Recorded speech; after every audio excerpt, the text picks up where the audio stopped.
Hello, everybody. Thanks for coming out tonight. I'd like to call the meeting to order. If you'd all join me in the Pledge of Allegiance. I pledge allegiance to the flag of the United States of America and to the republic for which it stands, one nation, under God, indivisible, with liberty and justice for all. Thank you.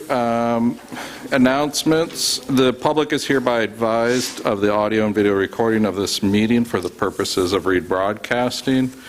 There was an executive session of the board held in the high school prior to this meeting for the purpose of discussing matters of contract negotiations with the Methacton Education Association and to discuss matter of litigation of Doe versus Methacton School District in the Montgomery County Court of Common Pleas, docket number 24532.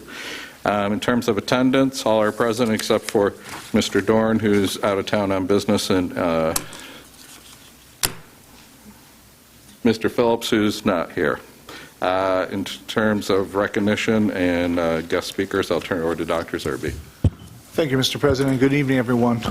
This evening we have two presentations. One, LERTA presentation by Mr. Bricker and general obligation bonds from PFM and our finance team. If it's okay with the board, I'd like to just change the order of these two and ask that our guest from PFM and their corresponding team join us at the podium and go over the items that are located on the work session agenda this evening on page 3.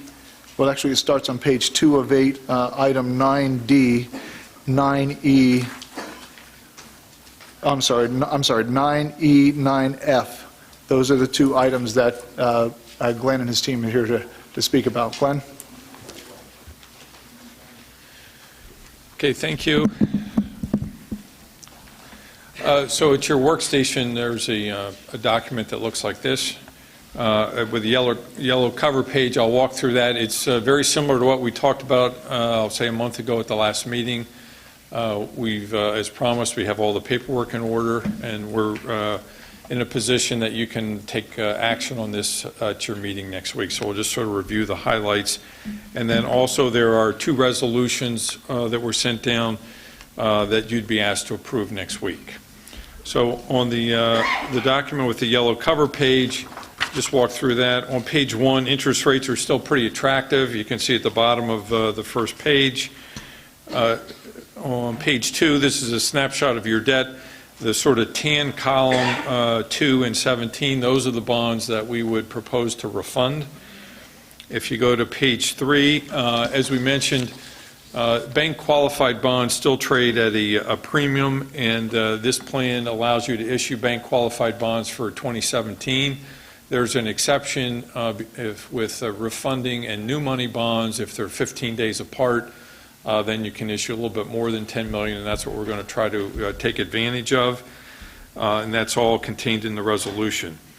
At the bottom of page 3, so the timeline is, we're happy to answer any questions tonight about the paperwork.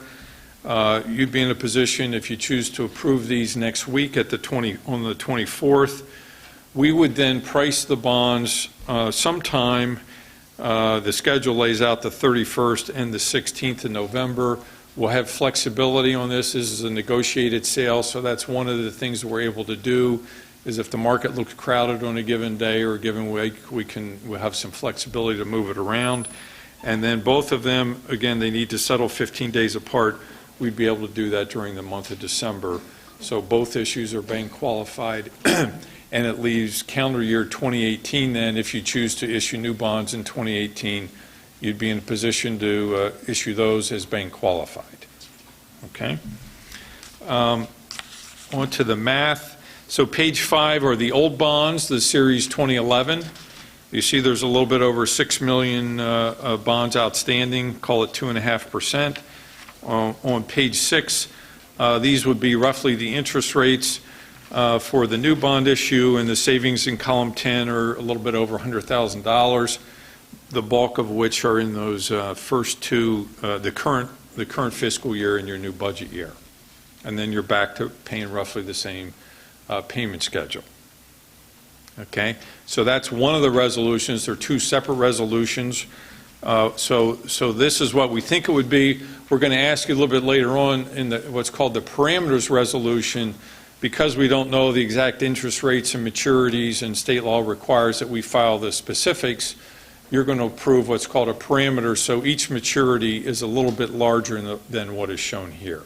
So you're going to be asked to approve, I think it's $7 million for the refunding bond issue.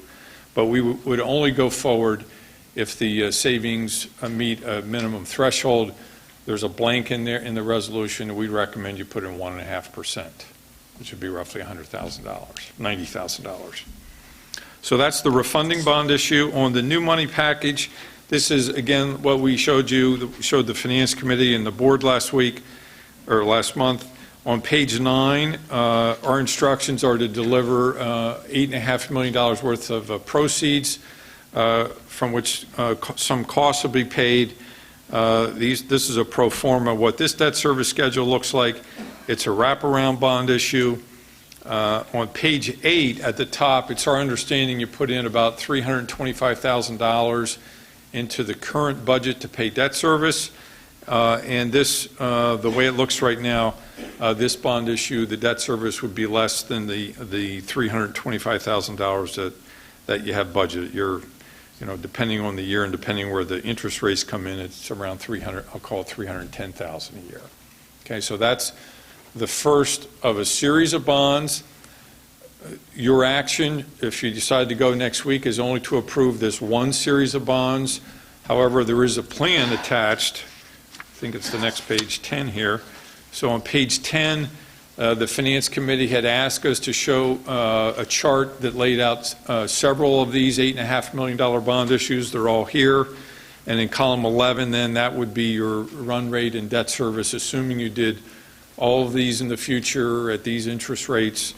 And of course, interest rates will change, and I'm sure the project will change and your plans will change. But this is, shows you a snapshot of what that would look like. Okay. And so then, in conclusion, so the action next week, the two resolutions that Roads and Sign-In has prepared for you. On page 12, this is the parameters. We would come in less than that with better interest rates in order to produce the 1.5% of savings at least. And then on page 13, this is the pro forma for the parameters.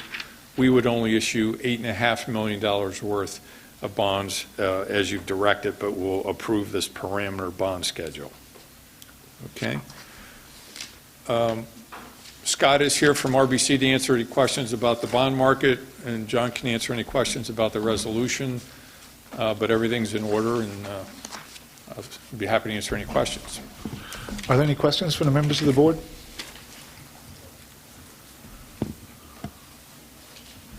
Thank you. Oh, I'm sorry. So we would actually approve this resolution implying the 1.5% in that fourth paragraph. Yeah, I think it's on page 2. Yes, at the top of page 2. Yeah, just put 1.5 in there. Okay. And on page 3, section 2 says, the school board finds that it is in the best financial interest of the district to sell the bonds in a private sale.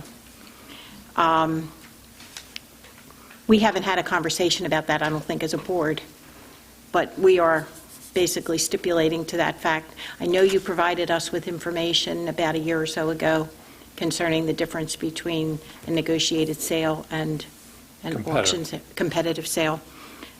So that's part of this, that has to be part of this resolution to say that. Right, under the Debt Act, that needs to be part of it. That's also in the other resolution, too. I know it is, yes. Okay. And I wondered why we have to go to $9.5 million on the one, and what is it, $7 million on the other, even though it's only $6.5 million that we're looking for? To cover, I mean, that we're paying back $6.5 million, is that right? In round numbers, Yeah. That's right. So this is what's called a parameters resolution. So the board will take action next week. We will not have the final interest rates in yet. And so we need to allow room should we need to issue slightly more bonds or slightly less bonds. And if we need to issue slightly more bonds, we don't know which of the many maturities it would be in. And so in order to comply with law, we have to assume that every maturity is a little bit over, and that's why the issue size looks larger. You won't issue 9.5, but in order to do it as a parameters resolution where we size the bonds after the fact, we just need to have enough room. And then whatever is not issued, you file a certificate of non-completion, and it goes off the record at closing. Excuse me for just 1 second. On the other resolution, the third whereas says that it talks about the capital projects that are set forth in Exhibit A, but there wasn't an Exhibit A that I saw attached to the resolution. I'll ask John was to on help the me on other that one. This one doesn't have it. It was Oh, basically sorry, it does. an excerpt of the school district's master plan. Okay, sorry. 2018. I missed it. I'm sorry. No, it's okay. Okay. Okay, those were my questions. Thank you. Okay. Other questions? When we go back to the negotiated versus the competitive online bidding aspect of, I realize for this particular one, but could you refresh my memory through the process here of the connection point here? So from just verbiage perspective, competitive on bidding sort of implies something better than negotiated, just from just semantics. So correct me how that could be misinterpreted. Well, let me try to answer it this way. So the competitive bidding, you pick a certain date and a certain time, and you allow the underwriters to submit bids, and that would be the competitive process. And negotiated process, we're using RBC. They've been identified in advance, so they're involved in the process early on. They're part of the team. And, when we go to price the bonds over the next month or so, we'll have some flexibility as to when we enter the market. And it would be our job as the financial advisor to make sure the interest rates are competitive and are priced where they're supposed to be based on market conditions that day. So that would be the difference. I don't know if I answered your question, but Yeah, so if I put it this way, you're saying the negotiated allows us to enter the market at the most opportune time, as opposed to a competitive bid, which would require a particular date to define when we were going to go to the market. yeah, and you need to pick it, So 10 days. there's in pros and advance. cons on both Yes. sides. My guess is if we had picked a date that provides the most competitive, if by chance we pick a date, a very competitive date, we may end up with a better rate than if we had gone with a negotiate. But at the same time, that you're suggesting that you probably have more flexibility around getting the better rate using the negotiation. Well, you have flexibility on when you go into the market. I mean, we never know, it's always 20/20 in hindsight, but we'll have flexibility on when we enter the market to price the bonds. With the competitive, we'll pick a date of the board meeting. The competitive specifically calls out a date. Yes. And a time.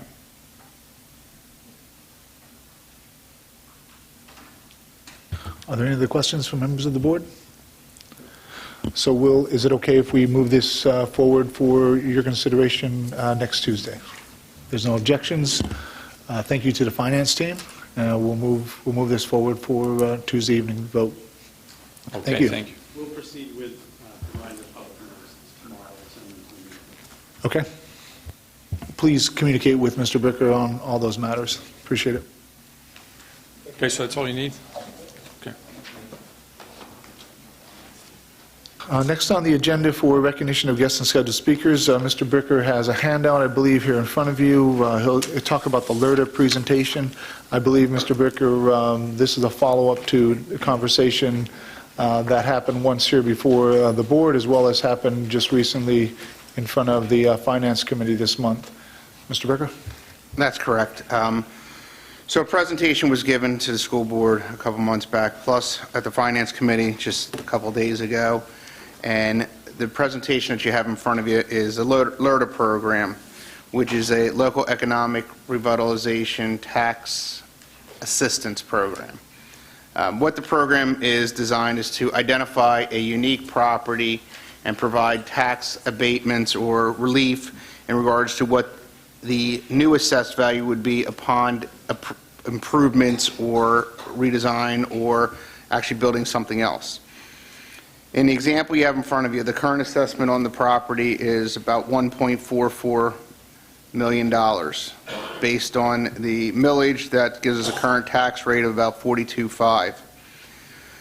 If we bring the existing building, which right now we're talking about is 950 Rittenhouse Road, if we bring that existing building back up to its prior assessed value through improvements, that would give the market value at about $7.3 million, converting to a $4.1 million assessment, which would turn into $121,000 roughly of taxes.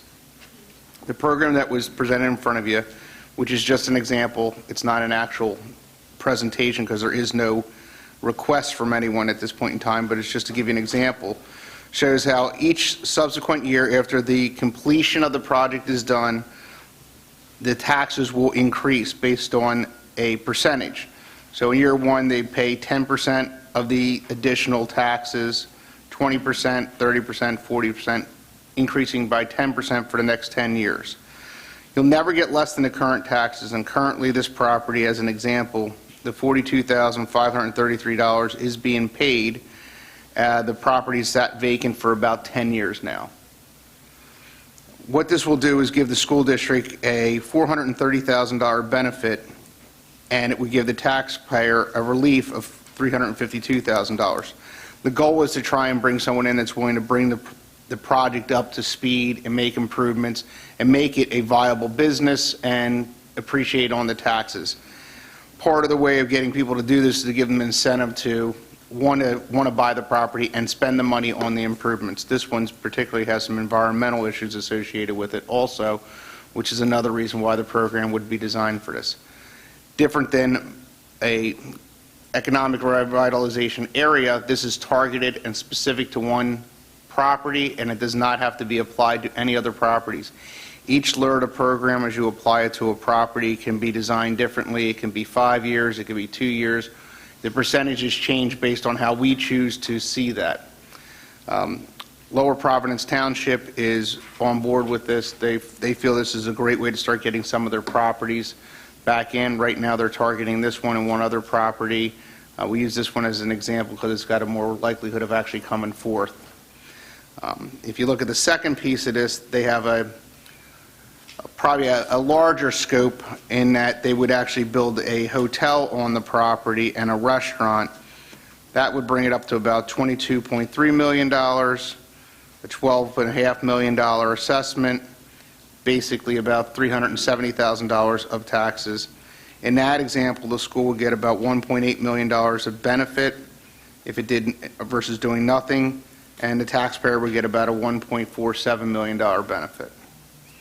Ultimately, what the plan is to do is to keep the taxes down over the next 10 years so that they don't pay the taxes the day one that the improvements are done and if property is reassessed.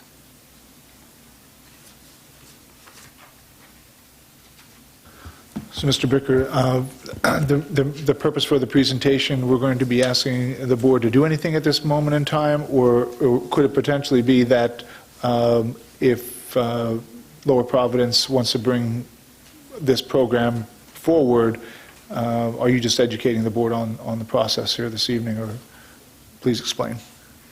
We're actually asking the board to endorse going forward with the program. There is no LRTA program to approve. However, since we're the largest taxing authority, if we don't sign on it and the board's not interested in proceeding with this program, there's no reason to entertain it. So before I ask whether or not we want to put a motion on the agenda possibly to approve the consideration for properties to come forward from the township at next week's meeting, are there any questions for Mr. Bricker at this time? Yeah, I apologize, I was not at this month's finance meeting. Was this document prepared by Lower Providence Township? No, it was Carmen Italia, who is the, I guess, consultant for them. Okay, do we know, based off of this second proposed plan of improvements through a new restaurant and hotel. I had asked this back when they first came in front of us. Is there a buyer out there who's looking at this? Currently, no.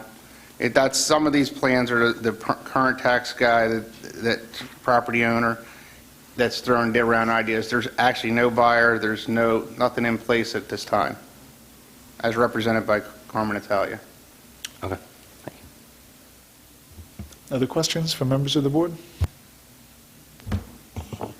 So because this is specific to individual properties, I know when Mr. Italia came here previously, he had mentioned 2 properties in particular.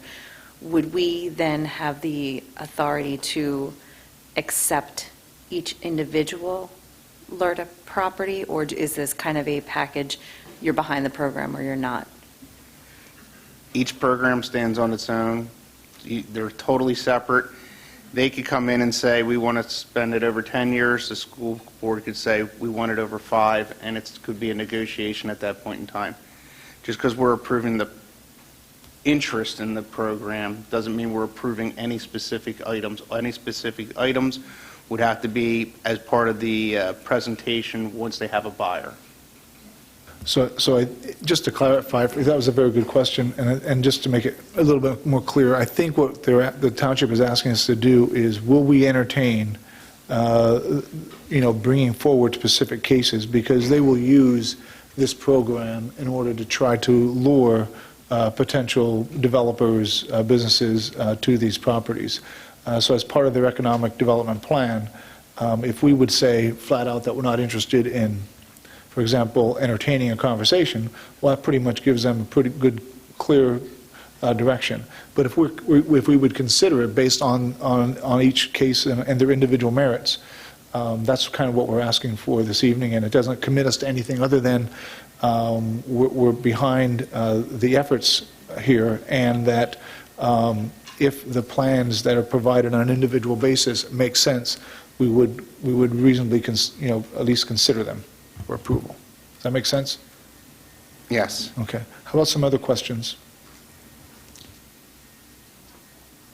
I think there's a particular process that we would have to go through with public hearings and things of that sort, so it would be pretty public discussion if one property were to be presented by the township. That's correct. It would be in conjunction with the township. The school board and the township would both have to publicly have hearings on it. Other questions? So if there's no objection from the members of the board, I'd like to add an item on the agenda for next Tuesday to accept the consideration for entertaining LERTA projects from Lower Providence Township, or some verbiage to that effect. Okay, thank you very much. If we move on to the next portion of the agenda, we'll have, on the 24th, we'll have M Awards from Arcola. We'll have some staff recognition for Arrowhead, and the Methacton Coordinating Council will be on hand. And our standard set of reports from committees and chairs, as well as communications director, superintendent's report, etc. On the agenda for this evening, under 9 fiscal items, Mr. Bricker. Tonight we have the list of bills, the treasurer's report, budgetary transfers, the reimbursement resolution 1706, the aforementioned resolution 1707 debt service savings, resolution 1708 master plan. Also is the Keystone Realty Advisors Agreement, the engineering design services, which is a placeholder for information to be finalized and for the board voting next week, and the architectural design services under the same process. Okay. I did ask Mr. Sakala to come forward this evening to talk about the last 2 items. I think it's important for you to know where we are in the status of these items, and part of last month's approval of having us have the authority to start negotiating. As you can see, we're not just there yet, but we're working towards that goal. Mr. Sakala? And that's good evening, and that's pretty much it. We're really close to having these negotiated. It's really something that would be subject to an exec session, or it's contract negotiation. So until we have the percentages resolved, which will be ideally by the end of this week, maybe even tomorrow. That's just why your paper has blank percentages right there. And if I could just, is it all right if I just comment on a couple other things? Just following up on the last board meeting, there was a lot of discussion. Two quick items, I'll be brief. One of them, there was, with regard to the master plan, I believe you had some concern about follow-up reporting about how we were going to keep track of what we plan to do, the costs allocated for that, and how we were doing that in a productive and responsible fashion. Since then, I was not personally at the last property meeting, but my colleague was, and we had formulated, I think, a good plan. It needs some tweaking, but I think a good plan to do that. You may have that already in your paperwork, I'm not sure, but we basically took the master plan and mirrored it in, I think, a really useful tool to track it over the course of time, so we can keep track of what was done and the money being expended on a real-time basis, so we don't lose track of where we started.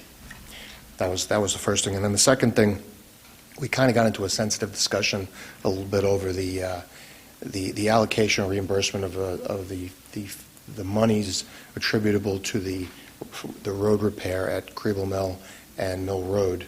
And I don't want I was not prepared to discuss that at all.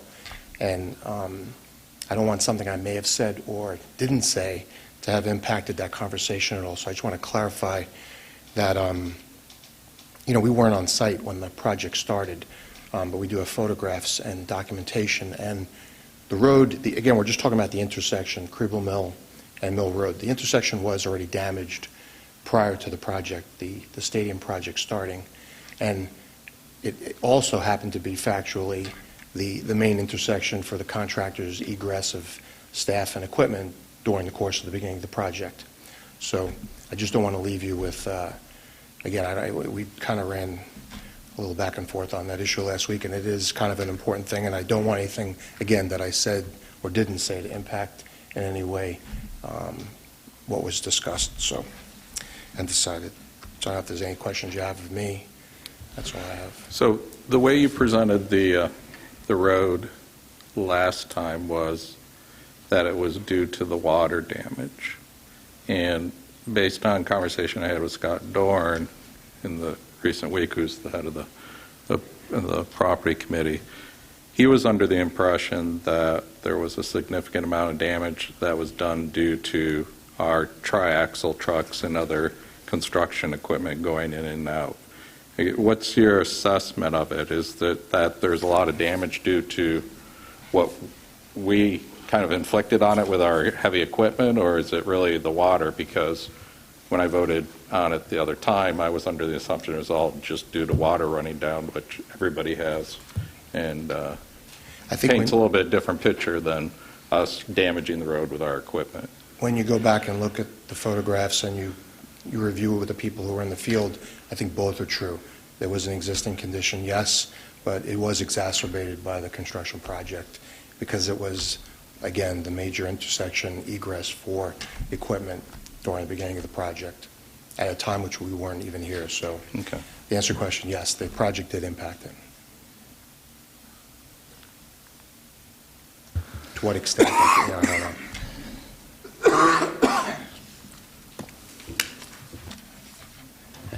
If I could just ask, I hope that helped and didn't make it worse. since I'm not part of the property committee, just for the architectural design services, it looks like we have selected AEM again. I don't know if someone from the property committee could kind of update me on how that selection was made, since Scott's not here. Or maybe you could help, or someone. I believe that this was, the selection of AEM is not, the way I understood it at the property meeting was that this is not something that's happening now. We had already determined that they would be who we would go with for these architectural design services, so it is really more of the fee and the cost that we're voting on at this time. Is that? That is correct. And, Okay. and again, it's a big piece of this was based on the last board meeting. You wanted us to come back to you with the information. You wanted to pass at it, or you wanted to see it again before you actually voted on it. Both AEM and the other the engineer, which is not named, have already been retained, authorized by the board to do investigative work that was subject to an RFP process that happened 5 months ago, 4 months ago. Does that answer your question? Any other questions? So the one question I had is when I voted on that last week and voted not to, reimburse Worcester, it was based on what you presented as this is just all water damage. And, our thought was that, well, every property in the township has water runoff and creates some work for them. But given that it's in part due to our equipment and everything, does that... And I think it's also worth adding that I did personally walk much of Mill Road, and there were other repairs that were identified that I saw before the repairs were made that were, spray painted on the road, and the township did not look for reimbursement on any of that. Okay. It was just at the entrance. Okay. So does that, I guess the question is, is that enough information for us to consider revoting on it again? Does that change the outcome? The question is, do people want that on the voting?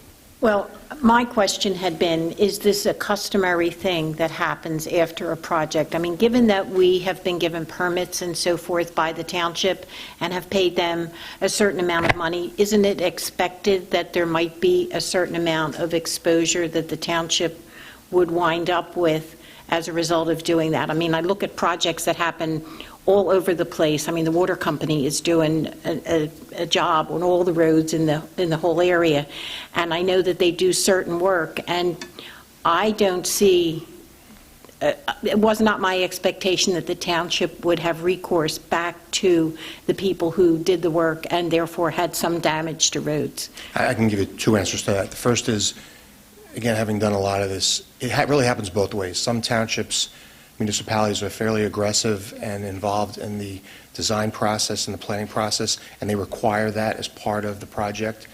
But I've seen other places where it isn't, and it's sort of done on an ad hoc basis based on conditions after the project. I've really seen it both ways. And the other thing I was going to mention, which may be helpful, is we had a similar condition on campus at the parking garage area, and we did compel the contractor to replace all of that. So, yeah, it's sort of the same circumstance on campus where the contractor argued that the area was already damaged and not properly constructed in the first place, and we argued otherwise, and we got the contractor to voluntarily replace it. But I see that as slightly different than a township, because that is a contractor who was working for us, and we, if you will, negotiated with them in good faith to basically compel the decision that we wanted to have. Whereas I do not think that I have learned of townships requiring projects to make their roads whole, if you will, which is what, presumably this is to make it whole in this spot that they say was our fault. I'm kind of reading two arguments there. No. Normally, it would be improper for a township municipality to ask anybody, really, to do their work, so to speak. Their argument is the latter part of what you were saying, that there was conditions all along the road, Mill Road. We exacerbated really one of them, and they're asking for us to address that one of them.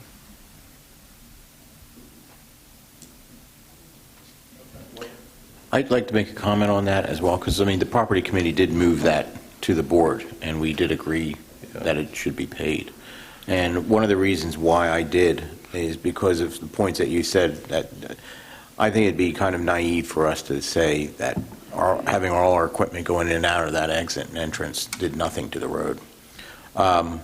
Given the fact that it was $4,000, to me, when you look at the cost scope of all the work done on that road, I just thought it was a fair amount, and that's why I voted for that last month. And I would still vote for it again, because I think it's fair. Thanks. So the question is that, to me, it was a change in how it was presented. So from my perspective, I wanted to consider putting it back on to re-vote on it. If other people are not interested in that, then we won't. Did we hear back from the township at all? Or is there any communication? Yeah, following the vote last month, I did contact the supervisor for Worcester Township, and they were surprised that we didn't approve that. And it was then determined that they were going to share that with the supervisors of the township. And I guess I looked at it as a good faith kind of thing. I know that it's all it's business and there's permits involved and things like that involved, but for me it was kind of like, where's the good faith happen, So I know we're not voting now. I have no strong opinion whether you put it back on or not, but I would probably still vote the same way. Just from my perspective, while certainly the 9 board members make the votes and 5 of you will decide, any issue or most issues, the challenge for me as an administrator working with other administrators with the township is that we have to work with our boards, and there's no secret that during the field project, and maybe even before the field project started, there was some friction between the board members at Worcester Township and members of the school board, and probably maybe even longer than I've been around. But nonetheless, it was my hope that after this project was finalized, that we were and I made specific efforts to try to mend those bridges and meet with them and stay in good communications at the best that I could. All I'm suggesting is, when we look at the big picture of this, does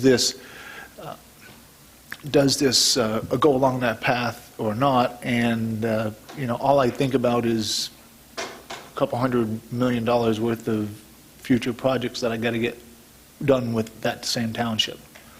And you can tell me.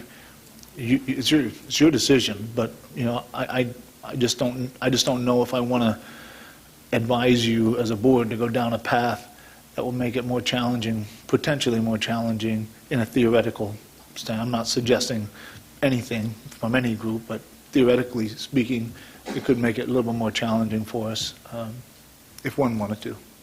So it's just something to consider. Any other comment? In that same vein, the reason that I voted the way that I did, because I am on the property committee, and I initially did think, okay, it's a nominal amount of money in the big picture, but I do have concerns about the precedent that it sets, and that I don't want it to become a regular practice of the township coming back to us and asking us to pay a portion of what I consider to be routine township work and maintenance. So that was my thought process. And again, to your point, Dr. Zerbe, that if this is going to be an ongoing, we're going to be going to them for approvals for other projects going forward, I worry that this could become a recurring theme.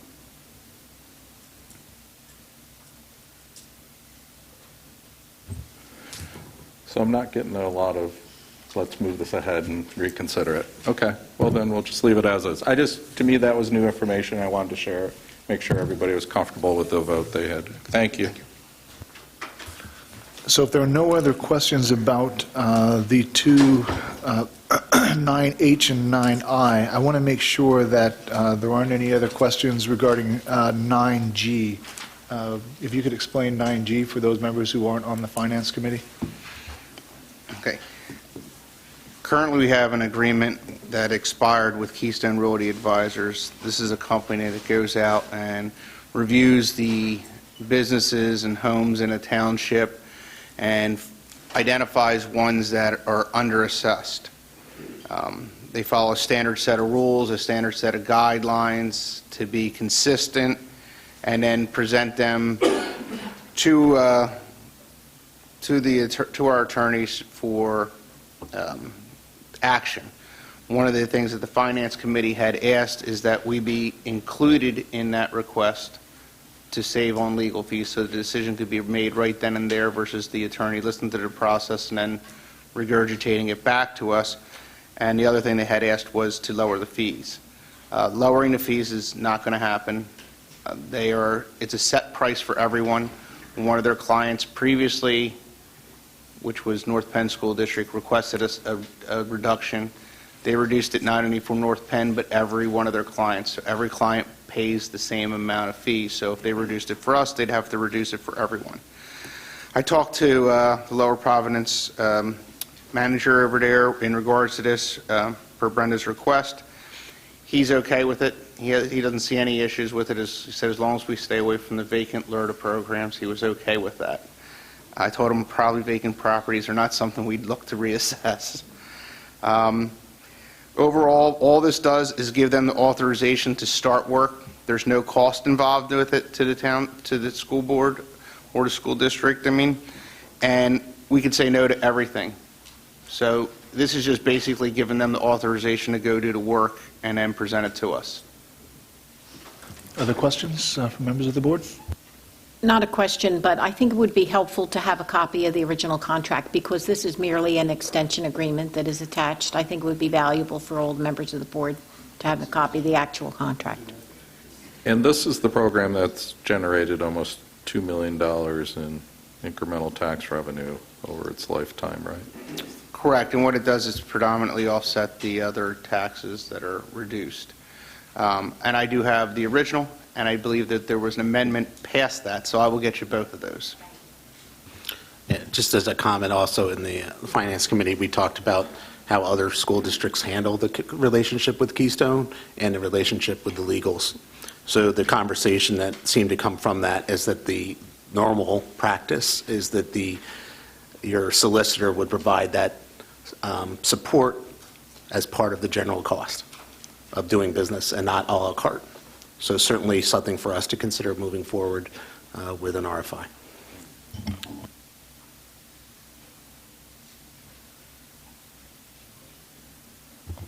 If there's no other questions, we'll look at,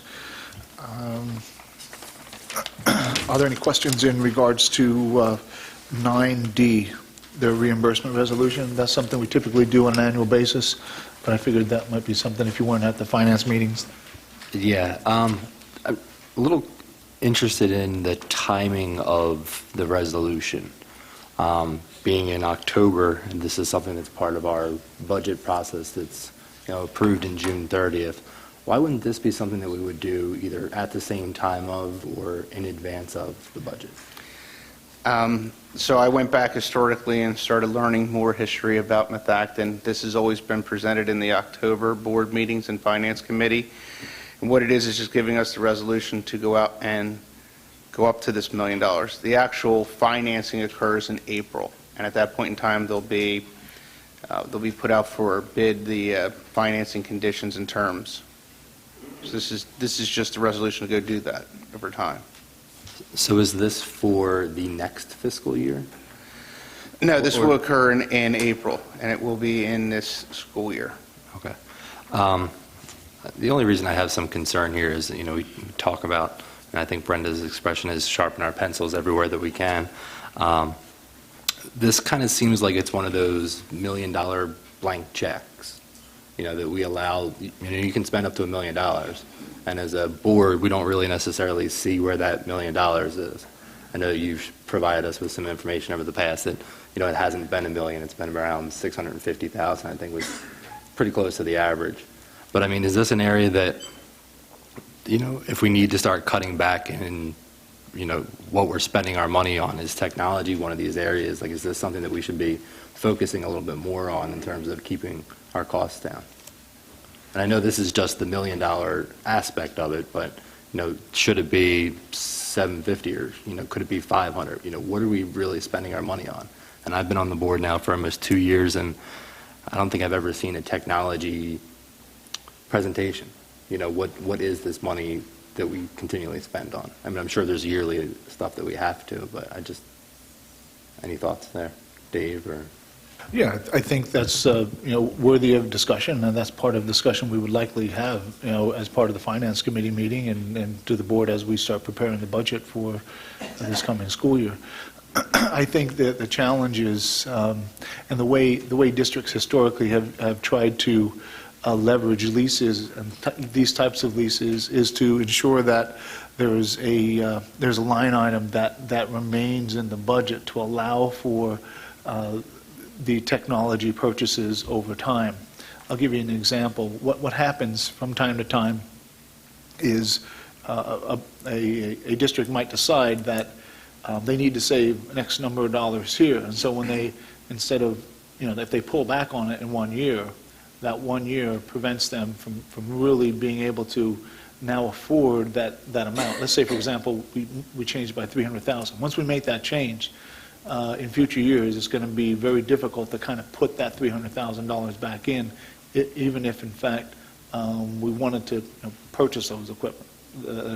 I think Mr. Bricker has some data that suggests that over the last couple of years there's some trends and things that we certainly can sit with the Finance Committee and the rest of the board to kind of go through what those purchases are and lay out with the board the perspective of things that we're going to be doing or we're proposing to be doing going forward, and then dovetail that into what the ultimate expenditures are. Because if it's not $1 million, and that's been a question for some time in our conversations on the budget, but if it's not $1 million, what's that right level based on long-term planning for technology needs in the district? And I think it's worthy of a discussion. It's actually a part of the discussion that Mr. Bricker, bringing new to his position, asked the same exact questions. And so we're currently talking about that and a number of other budgetary matters that will help us reach a proposal here in January and ultimately in June. But thank you for the comment. Yeah, then I would just request at a future finance meeting that is an item that's on the agenda, during budget time, where we actually have a true, dive into technology. I mean, we do it in all the other areas. This is just one area that we've never really seen. Thank you. I'm sorry. Any other items under 9? Oh, I'm sorry. Just a comment to follow up on Mike's, to talk about it from a budgetary perspective for next year, absolutely, but maybe as part of it, a strategic plan around technology.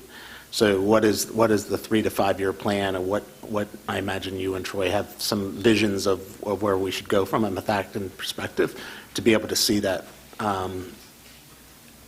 in black and white, please. Could you give us some examples of what sorts of things have been purchased with this technology resolution in years past? Because I know, like, currently we have a one-to-one Chromebook initiative that is a separate item in our budget that's not this. So where is this up to $1 million going? Sure, I could answer it. Most of our major technology purchases have been through this mechanism. That includes our network replacement, so all of our switches and our IDF closets throughout the district. Our wireless was part of this. All of our laptop and desktop purchases have been through this, so that's for staff and students when we had carts and everything else. And also the other large item, which is part of this, is the one-to-one implementation that we've rolled out. So whereas we've gained and started to change the landscape with how we provide technology in the district, some items were reduced in terms of number of desktops and what have you, and then replaced with student one-to-one devices. However, Mr. Ryan is correct that typically on average over the last 5 years we've probably been around the $700,000 mark, never close to the $1 million. And this is strictly hardware. It's when we talk about technology, we're talking about just hardware, not any sort of training or development or software programs or anything like that? Yeah, that's accurate. This has to be hardware because it is going to be built and put on a lease schedule. And all of the professional development and other components that you referenced, software and the like, that comes out of the normal technology operating budget. Yeah, sorry if that's not the right place, but it triggered a question for me related to the one-on-one Chromebook initiative. Maybe Dr. Katona at a future education meeting, we could also talk about how it's being implemented from a perspective of how it's being used, and it's being used in the way that we envisioned it from a perspective of educationally too. So I just asked for maybe that to be put on the agenda, sort of dovetailed in, because the definition of technology by itself sounds good, but if we're not implementing it, I'm not saying we aren't. I'm just saying I would like to understand how we're implementing it now that we're 2 years in, a year and a half in.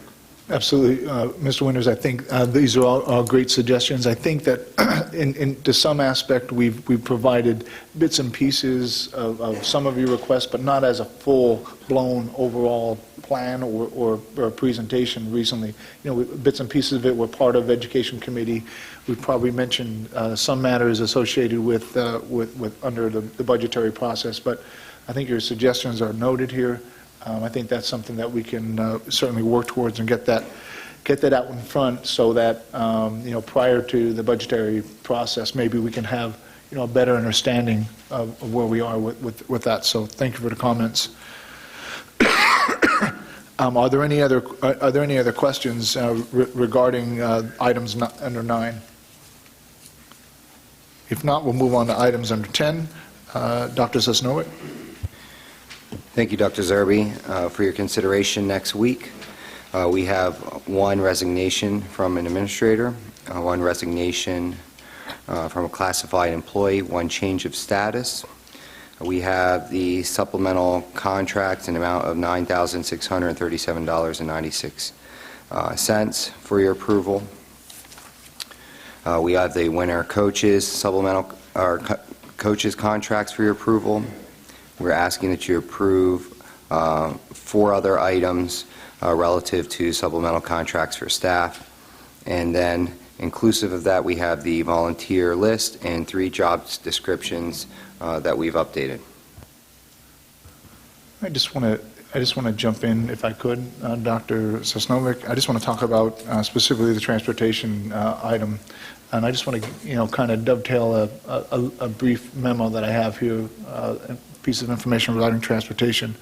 So I just want to advise the board that I've been provided transportation reports inclusive of the data elements requested by the board at a previous work session, and I will be reviewing them along with Mr. Bricker in the coming weeks. It's my intent to provide the raw data along with a summary of my review for your effort, in an effort to assist you with the board understanding where our current status is on our routes. Additionally, the Transportation Committee, comprised of principals, parents, first student reps, and others, met last week and reviewed major challenges to date and efforts to address them. I also directed Mr. Bricker to gather information from among the Montgomery County schools to issue me a recommendation based on that data. As such, Mr. Bricker pointed to the fact that a majority of the districts that outsource pupil transportation services have a district transportation manager. In addition, the IU and First Student provided recommendations such that the district should hire a transportation manager. It is clear that Methacton needs a proper level of transportation management necessary to support the transportation needs of students, parents, and staff of the district. As such, I informed the board earlier in the month that I began soliciting applications for the position of transportation manager. I'm informing the board that I will be proceeding forward with the application screening process once the deadline has elapsed, and I intend to provide a recommendation with the salary to the board at the earliest possible meeting of the board once I have a candidate worthy of supporting our needs. So the reason I'm sharing that with you is that corresponds with the transportation manager job description, as you see under 10P. And I just wanted to kind of bring that full circle to where we were with things. And certainly, just to understand that the assistant principal job description was updated with the assistance of Principal Mangano as part of the recent resignation listed in the agenda as well. And we're updating a system administrator job description as well, as you can see there. Other questions on any of those items, anything I talked about related to transportation, or other items under number 10?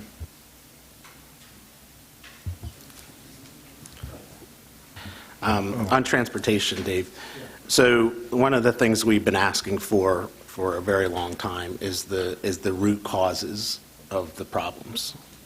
And we've been given examples of what has happened. We've been given circumstances that have happened.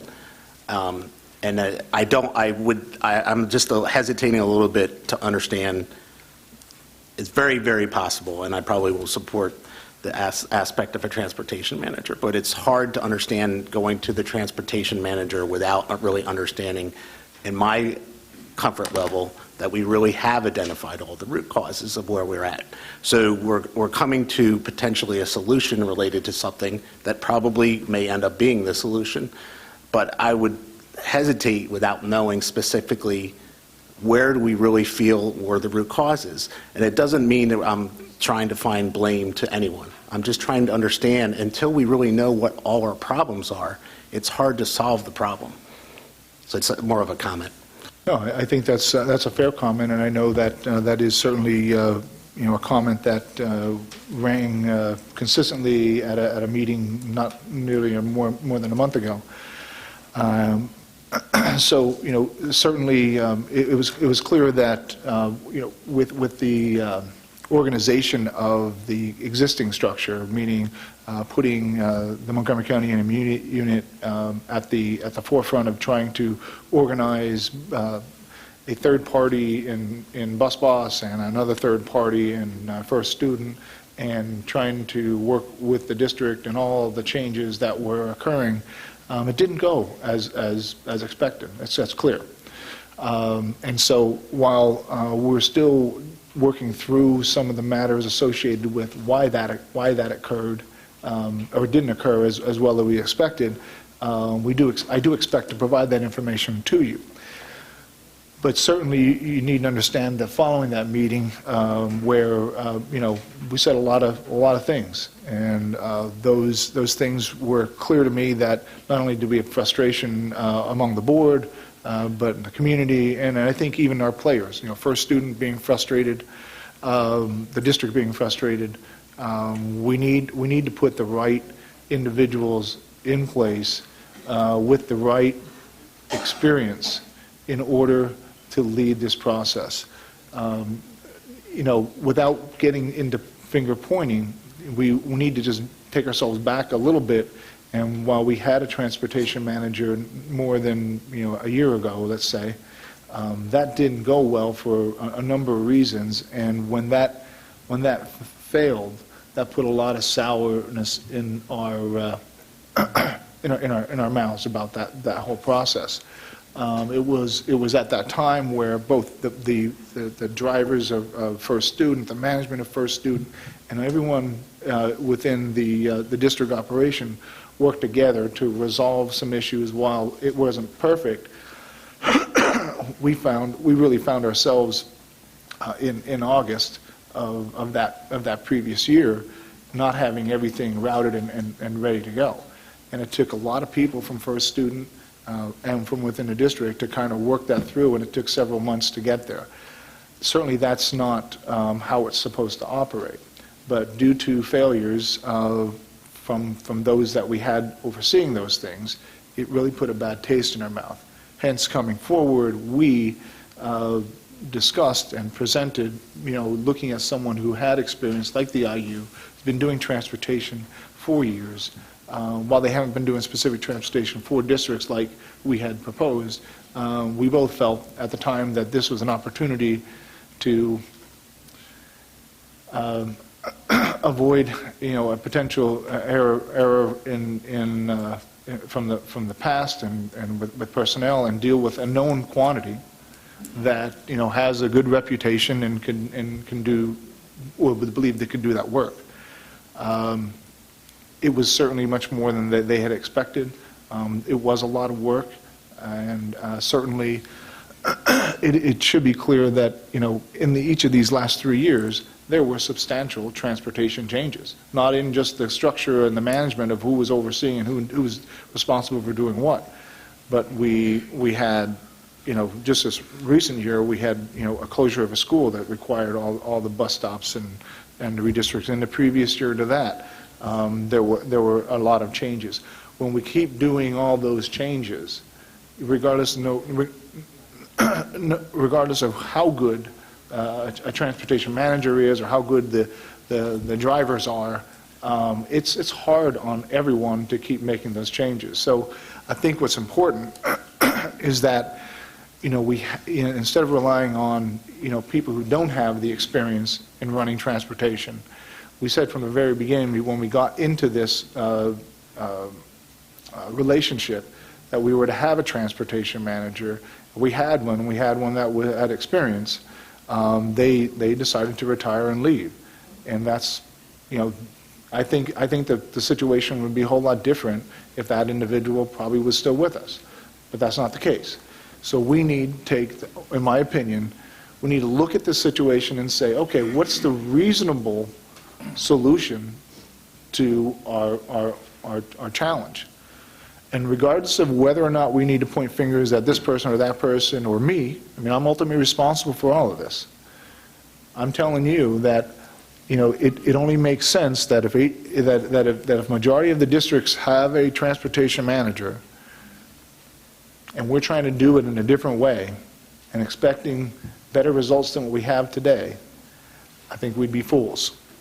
And so what I'm suggesting is that we take the necessary steps to find someone who's qualified, has experience, and can come in and work on behalf of our students and our parents and our community to get this done. Because I'm not the transportation expert, and neither is anyone who's sitting at this table. So Dave, let me interject here. So specifically, it's not around the person, or that's my point. It's not the person or the position. Until we know what the problems were, it could have been organizationally. Maybe what you're telling me is organizationally, that was the problem. I don't believe that is the only problem that we've had in the last couple of years. There's no way that is possible. Let me boil it down. Good. We basically outsourced our bus manager to the IU. That wasn't the right move. It's not the skill set. It was more than they could handle. So that's one of the root causes, is putting all that responsibility on them. We thought they could handle it, but they couldn't. So that's the one.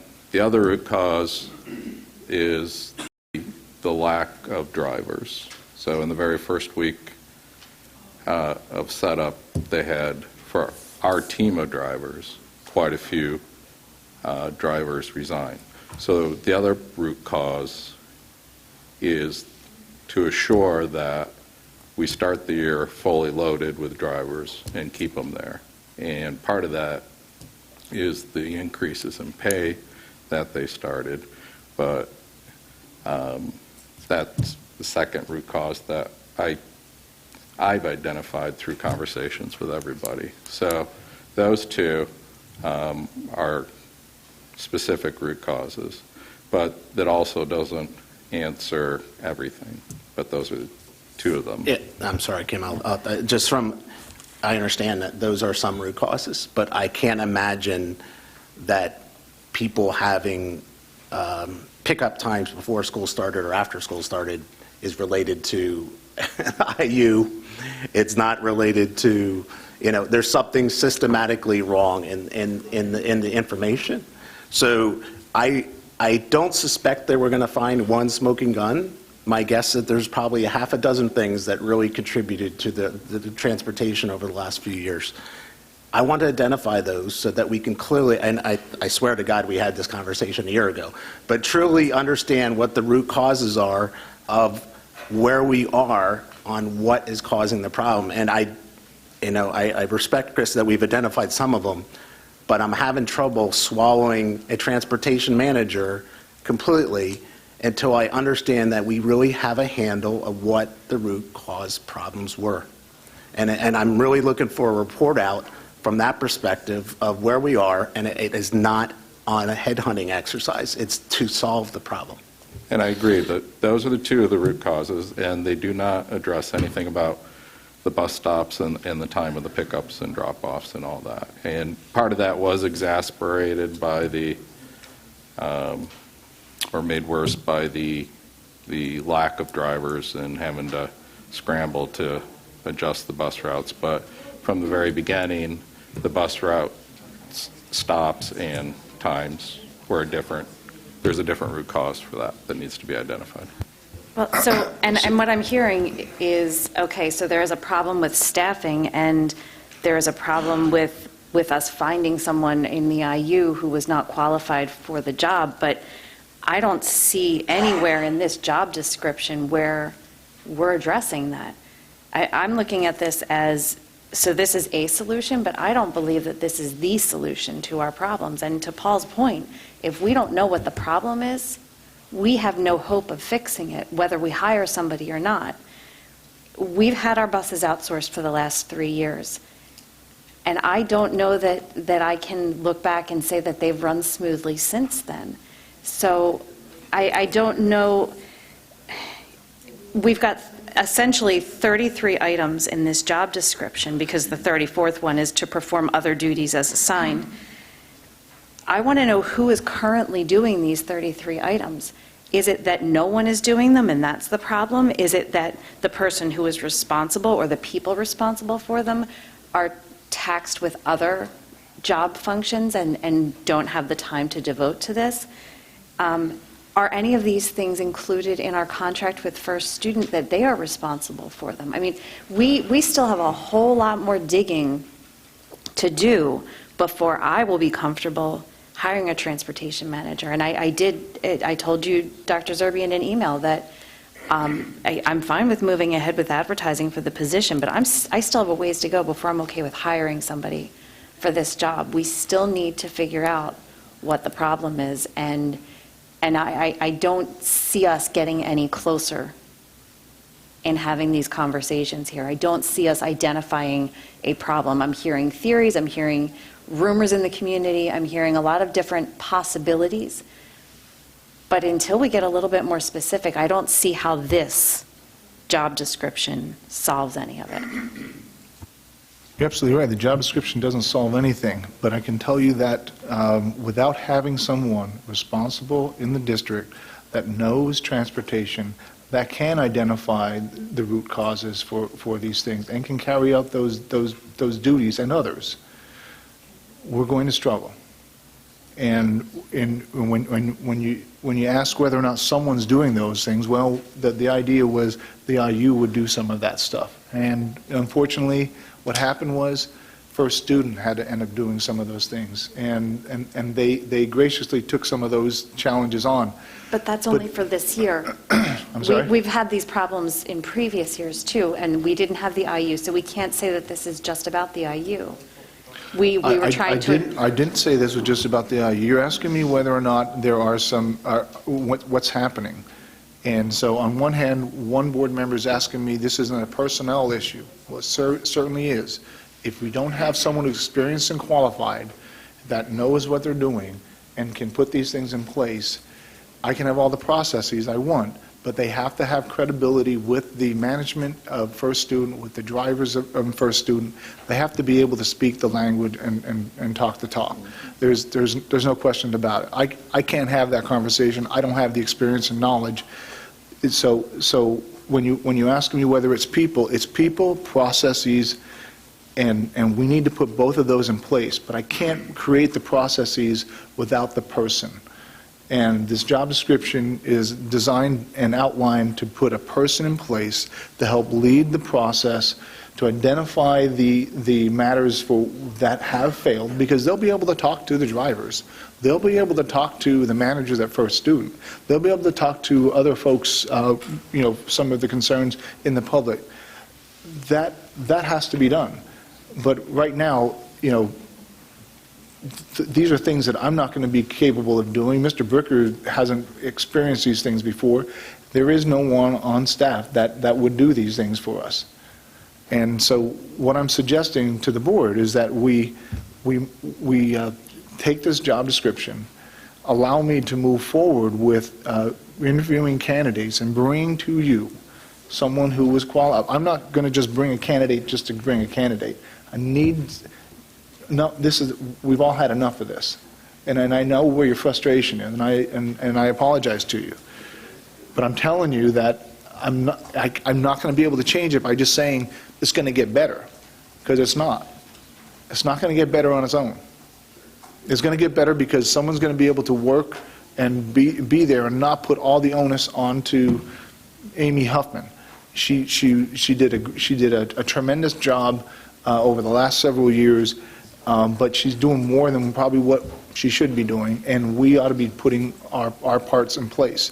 And we need to do that with a responsible and experienced individual. So it is people, it's processes, and those things together will allow us to find the right solution and to get us beyond this hurdle that we've had for the last few years. Tim, in terms of a job description, I know you talked to a bunch of other school districts about how they manage their buses, and the feedback was they all have the managers and all that. Did you happen to get any job descriptions from them about their manager positions, or is that an opportunity? And did that play into this at all? Actually, Troy went out to his counterparts versus me. All right, I'll look at that under the table. Troy? Yeah, no problem. Okay. So yeah, I reached out to my Java likes throughout the county. I reached out to First Student themselves. This whole job description bore that process when we developed it just a couple years ago. So the changes you see here reflect some of the omissions that should have been in there relative to things that I've seen in some other job descriptions throughout the county, and also specific things that need to be addressed for Methacton. Okay, thanks. I have 3 quick questions here. Chris made a statement. I just want to make sure that is the intended direction here, is that with the assumption of the hiring of a transportation manager, the IU services would not be needed. It was discussed that between me and the IU in recent weeks, and a letter is forthcoming to provide notice from them to terminate our agreement. Okay. So they're requesting to terminate the agreement by the end of this month, which would stop the services. The one thing that you also should know, which I think is important, we haven't paid on that particular agreement to date, and we are negotiating out what that dollar amount should or shouldn't be. And as such, I'll give you the full explanation and dollar amount once that's been settled. Okay. Second question, in regards to this job description, is this we're doing this post? I mean, is this already out there? I know the systems administrator one is. Is this already out there in the current posting? one? The posting is out there. We've received about how many applications? Plus 20. Okay. It closes this Friday. Okay. Just another one of those backwards things that seem that we do, where here's the job description, can you guys approve this? And I know there was some timeliness in here, and you can say what you want, but again, this is one of those things that we put out there. It's already out there. This is kind of, in our part, a little bit silly almost. This is the job that we're offering, and if we wanted to change something in here, then it's already out there. But for a root cause... Could I speak to that real quick? Sure. So the job posting is reflective of the job description in summary. So you can see the position summary here. The actual duties as described are not shared with any of the candidates. It's a brief job description stating that we are looking and seeking for a transportation manager.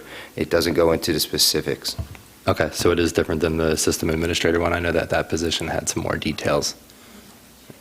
Is that true? Meaning, I'm sorry. In terms of level of detail of the job description that's out there, the systems administrator one is the other one that we're approving this evening, is the actual job description that's being advertised now different than what we see here? We don't advertise a job description. We advertise a position summary, which is vastly different. The job description goes into all the essential functions, qualifications, and physical demands of the individual performed. The postings that we put out there are summaries of the position, as you could see them essentially underneath the position summary, and it's even shorter than that. Okay. And just the reason I'm getting into a little bit of detail here is that we talk about root cause. I think everyone would agree that if you're reading this job description, it's number 14 is a root cause. It's the transportation schedules and routing, right? And we intentionally changed the wording here, and this is where I want to get into a little detail, is we put oversees and verifies and crossed out prepares and maintains. Routing is our number one root cause, right? We can't capture the kids and we can't get them in the parameters that we've put out there. So this person will not be in charge of routing. I just want to confirm that they will just oversee whoever we select to do the routing. I think what's important, we considered that particular matter because what was suggested by First Student to us, also suggested by the IU, and what we found through Mr. Booker's gathering of data across the Montgomery County schools, was that in some instances, not many, but in some instances, the transportation manager does do routing. In other instances, there's individuals specifically hired to do that particular route on site. And in other instances, there are third-party people that do that particular work. What we need to decide as a board at some point in the very near future, once we have, in my opinion, a transportation manager, is how do we deal with routing and doing the functions that you're suggesting. To suggest that we put that in the hands of one individual is not likely to be the recommended solution. It's not going to be the recommended solution from the administration. It's not the recommended solution from First Student, nor does the IU see that one individual should be named to do both of those, considering the circumstances here at Methacton. So what that leaves us to determine is if we hire a transportation manager who reviews, verifies, and does the coordinating work with First Student, who then does and how then do we get routing completed? I think there are really two options. One, we hire someone to do that routing work. I'm sorry, there's three options. One, we hire the person to do the routing work. Two, we subcontract it out like we did this past year, which I'm not recommending. And or the third option is you allow First Student to do the routing. And the reason you would want to possibly do that is, it will allow for all the driving, the testing, and the routing to all be combined into one entity. And it puts the proper level of accountability and responsibility to the parties, whereas one of the factors, Paul, of this is there were too many players in the game this last time around, and the accountability factor became challenging. So with that said, it allowed us to consider removing that language as you indicated for that purpose, to decide who should be doing the routing in the future. I didn't come before you this evening to suggest one way or another, because my opinion is if we can find an experienced and qualified transportation manager I would look to have that person help us assist in determining and making a recommendation on what we ought to do.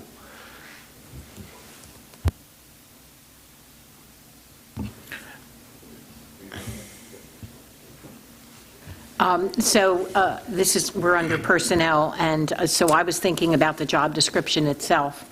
And it indicates that the person is an administrative employee, member of Mayo, which is a leadership position. And my sense is that the job description, the essential job functions, are not those of a leader. They are tasks. They are specific items that we're asking people to do. I think that we might consider looking for a person who really can help us solve our problems, because we know they have the experience, both perhaps geographically as well as position-wise in a previous situation, where they can indeed help us solve the problem. But I think that we might lose some good candidates if we show them this task list, because they will see themselves being managed as a clerk, perhaps, if you will. So I think we should revisit it.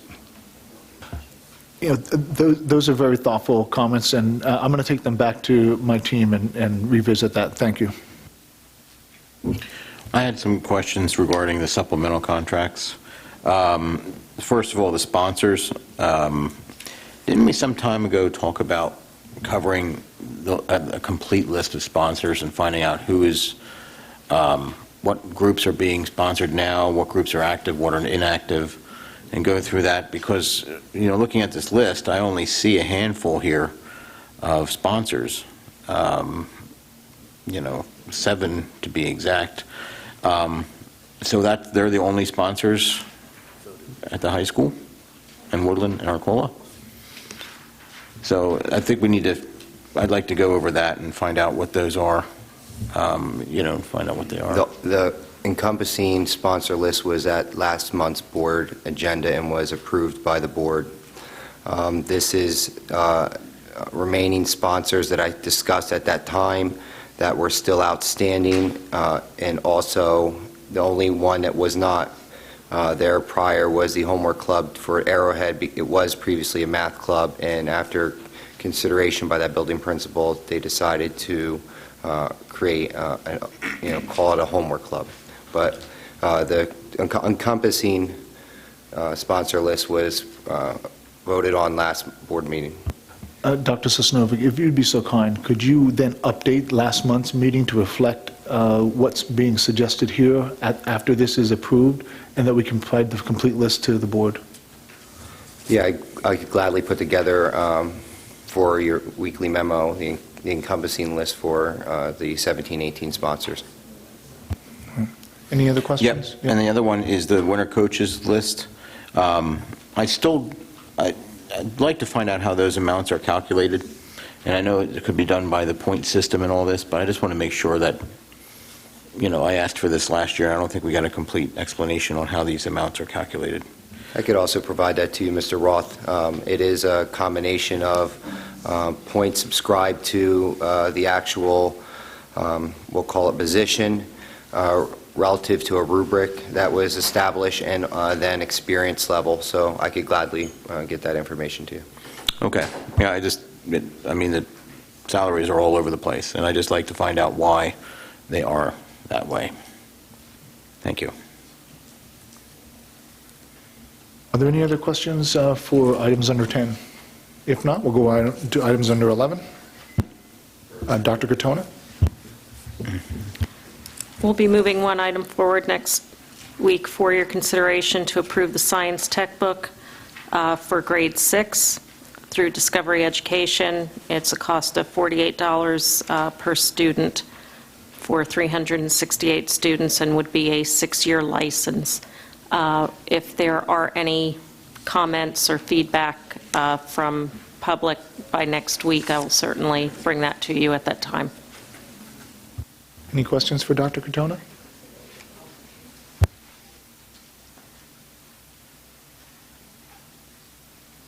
If not, we'll move on to number 12, policy. On the agenda, there are 10 policies for first reading and 9 policies for your consideration and vote at the meeting on next week. Policies 121, field trips, 249, bullying and cyberbullying, 616, payment of bills, 7061, disposal of property, 805, emergency preparedness, 8051, relationships with law enforcement, 807, opening exercises flag, 808.1, free reduced meals, and 811, bonding. Are there any questions on any of the items under second reading? I'll plan on including more when I present my minutes next week, but I just wanted to point out to everyone that of the 10 policies that are up for first reading, one of them is actually a repeal of a policy, which is something that we haven't seen, at least in the past couple of years. So it's a policy that our solicitor determined was no longer relevant and was not necessary for us to include in our policies and was covered in other policies. So I just wanted to call that to everyone's attention. Any other questions on policy matters? If not, we'll move on to 13. 13 is others, gifts and donations. Accept a gift of a flute from an anonymous donor for Eagleville Elementary School's music department, a value of $65. There are 3 trips. Approve a trip to Methacton High School and Arcola Intermediate School ski and snowboard clubs to Smuggler's Notch, Vermont, February 15th through the 18th, no cost to the district. 2, approve the trip for Methacton wrestling team to West Virginia for the Southwest Wrestling Tournament, January 5th through the 7th. Cost to the district, $150 registration fee. And last, the Methacton girls basketball team to Wildwood, New Jersey for a tournament December 26th through the 27th. Cost to the district, $300 registration fee. Are there any questions on any of those items under 13A or 13B? If not, 13C, I just want to make sure that the board is apprised that this is an updated resolution for your approval to under the non-binding arbitration matter with the Methacton Education Association. So the matter that's attached has been signed off by the association.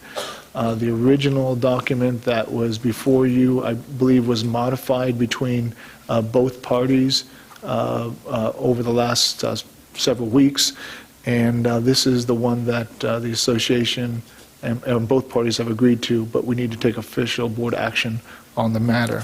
Are there any questions on that? Yes. The resolution reads, approve the final best offer. And that's related to the stipulation that is attached, is that right? That's accurate. Okay, so is the approval of the final best offer different than the vote that happened last month for that portion of it? Well, there were 2 votes that happened last month. One vote was to gather the final best offers and to post them as part of the non-binding arbitration process. This one is the exact same wording as the other motion, but actually authorized the stipulation that's attached, where both parties have agreed to the stipulation. I don't know if that was clear. I'm actually not understanding that either, as I just said. No, I don't understand it. So last time, we voted on an actual final best offer. And we are not doing that now.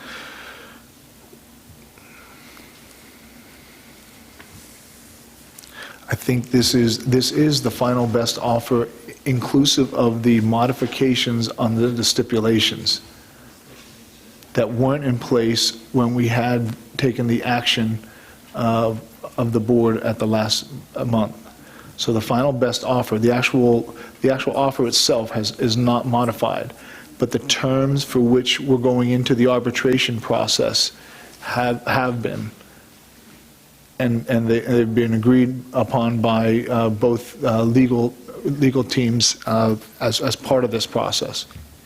And so they require, it's my understanding from the solicitor, they require your approval prior to being enacted and signed.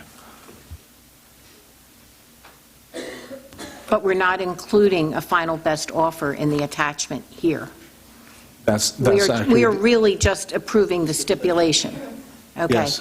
So could we change the motion where it says approve the Methacton School Director's final best offer in accordance with da-da-da-da? And take that piece out of it so that we authorize the stipulation. I can certainly ask. When I specifically asked the solicitor for what the wording should be, this is what they provided, or he provided me. And so that's what I have before you, and I can certainly go back to him and make the suggestion that you're asking and see if it can be changed. But I understand what you're asking, I just don't... It reads, to me, it would read better if you approve the stipulations to the final best offer that are attached in this document. That's the point. The idea that very long document that included everything else, that first sentence almost says we're approving that document again, but we're really approving the stipulations that are attached. I understand. Yeah. And That makes sense. specifically asked.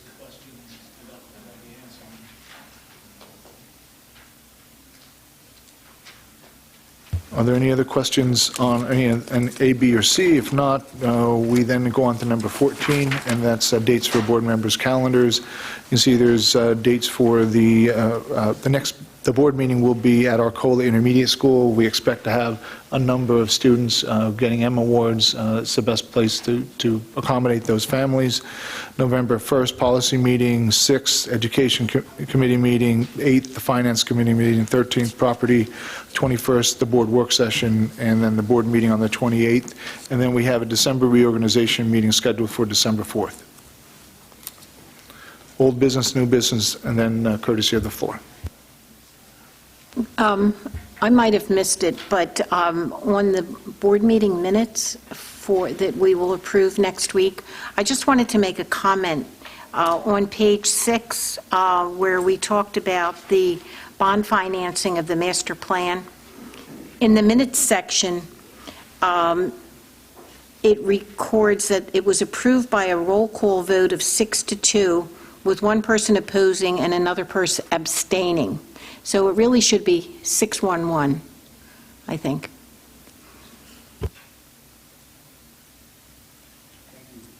Thank you for the clarification. Yeah, there was one other little one. If you're going to make adjustments, it mentions that I requested the update for Power School, and it was actually Mr. Winters. So, Okay. just little ones.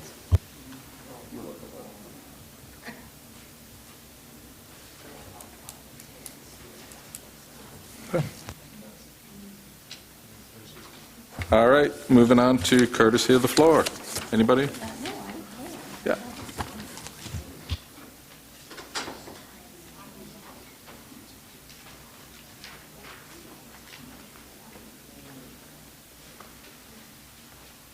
Good evening, everyone. My name is Charles Falco. I've lived in the Lower Providence area for 35 years. I've put 4 of my kids through the school district. I have grandkids now going to the school district.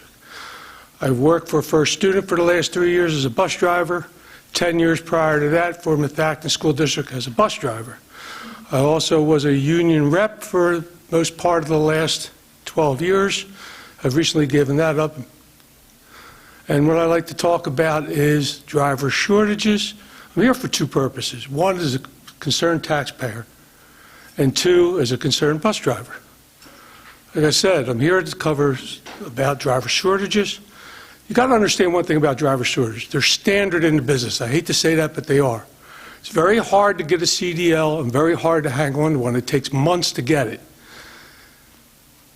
Every yard, if you drive by any yard in this state, you'll see a permanent sign outside that yard. Drivers want it. There's a reason for that. Everybody needs them. It's kind of simple.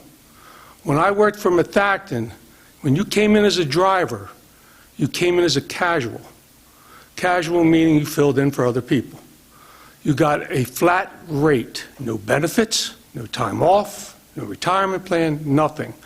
In 10 years that I worked here, they only raised their rate 1 time, even though the union, even though they were non-union members, asked the board and the district many times to raise their rate to get people wanting to come in. They had no reason to come to that job because you had to wait until a driver left or retired for them to pass that route on to somebody else.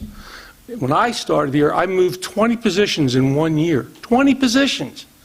The average attrition rate of a driver at any yard is 10 to 15%. So that means this yard loses 10 to 15 drivers per year, no matter what. And it's happened consistently since I've been here. The one thing I'll say is, like I said before, Methacton back then didn't want to raise any rates. And I'll tell you something about what First Student has done. They've recently raised the starting rate. They've gone off contract, which is unheard of in the union business. In the 45 years I've been a union member, the 50-some years I've been in the workforce, never seen it done. It's unprecedented. They've raised the starting rate by 13%, $2.15 per hour, plus a $1,000 bonus if they last 1 year. To get driver's chairs. That's Amy Hoffman's doing, by the way. She should be applauded for that. Yes, she should be. Okay? And she's tried hard up until that point to get drivers. Very tough to get drivers, but we've succeeded. I think we've got 5 new drivers in the last week that came on board. So, I mean, it does happen. It's tough to get them, but we do get them here. So we hope to have the driver shortage problem solved. It's not the main issue here. It's one of the issues, but it's not the main issue. I'd like to go on to the second point I want to make. The second point is about my tax dollars and how they spent on a flawed system called Bus Boss. Okay? And I'll tell you how I know this. I know this because about 18 months ago, I stood at this podium in front of the board that was here and asked the board to include drivers and all our knowledge about routing. So to my surprise, last June, not the one that just went by, the one before that in 2016, I was called into Amy's office and I was told that the district requested me to get a team of drivers together to then, who Bob Schock was your person you had hired to route routes, to run his routes for him, make our suggestions, make our changes in stops and in directions, and then he was supposed to implement them. Well, to my shock, he didn't. He just didn't do it. All the work we had done for him last year, he paid me for nothing, by the way. You know, all the work I did and my team did last year, nothing come about it. And that's what the horrible story was last September. Fast forward to March of this year. Again, I get called in Amy's office. I said, they wanted me and 2 other drivers with 70 years experience to look at everything Bus Boss presented us. They presented us with every stop or every student's house in the district. We went over every street, every stop, to whether we could move them to a corner, whether it'd be house stops, whether it was a right side stop, left side stop, whatever, whether the street was good to go down or not. We took road trips out to check streets out to make sure. We met with Bus Boss. It was going wonderfully, by the way, for a month or 2. Then something happened. Bus Boss lost their key man. He went back to school. He was the guy we were in touch with all the time. When he lost them, kind of went south a little bit from there. Then they called me back in June to do the same thing I did the previous June, get a team of experienced drivers together, and I got them together. I got Roseanne Gogler, Brenda Perry, and Kathy Frisco. 70 years of experience on the roads in Methacton. We knew the streets. We knew the stops. We knew the parents. We knew the kids. Okay? Bus Boss presented us first by schools. We did the grade schools first, the junior high second, then the high school third. Then we redid them again when they put them all together as runs. We changed stops, we changed routes, the directions, number one, excuse me for saying it this way, suck. Okay, they're the worst directions you could ever get. You give a new driver that comes into this area that don't know the street, these set of directions, I'm telling you, they're getting lost. They have things like discontinued path on there. What the heck is that? They get another thing on there. You're going down a main road, skip back Pike, pick up a stop, now turn around. Come on. You got to tell me where to go, especially a new driver. I know where to go. A new driver doesn't know where to go. We put all this together, and I thought, God, we're going to get somewhere with this. They're going to listen to us. They promised us with many meetings. Oh, we'll listen to you. We'll make the changes. You were somebody here, I think the board member down there was asking. We want to know what the problem was. The problem is Bus Boss and their directions. They just do not supply what we need as drivers to do the job properly. The other problem lies in, for years, when you worked here, we've got drivers here, did the same route. For how many years? How many years you do that same route? Okay? Because the routes didn't change much. Maybe a stop here, stop there. But that's all they would change. What ended up happening in the last 3 years, every year they changed the route completely. You can't take a system, throw it in the fire, blow it up, and expect it to come up right. It just isn't going to happen. There's your main issue. Okay, we gave hours upon hours of our time through this summer, some not getting paid for. Me and Roseanne went over things about at nighttime, going over, texting back and forth about, is this route right, is that route right? We're not getting paid for it. We're doing that because we wanted to do it. We wanted to help the system. I tell you what, a little over a month ago, I was in Alaska on a much-needed, much-waited vacation. I got a call from my business agent, Steve Sharkey, telling me about the issues going on down there. I get a call from Amy Hoffman telling me about the issues down there. I started feeling like, oh, God. I canceled my vacation at a cost of $500 to me personally to come back here to do what I could to help the situation out. Okay? And I'm not trying to blow my horn to get applause for that. What I'm trying to say is this is what you got down there. Drivers that will sacrifice for this district because we've been here, we live here, we deal with the people here, we want to help. I got mothers, I saw a mother yesterday, I drove her kid for 3 years in a row. It was great to see these people. This is what you got to look at, guys. This is the problem you got to fix. Either fix bus boss and their directions or get rid of them. Just get rid of them. It just ain't any good. And I leave you with one last thing. Years ago, there was a movie out called As Good as It Gets. And in that movie, Jack Nicholson was one of the stars.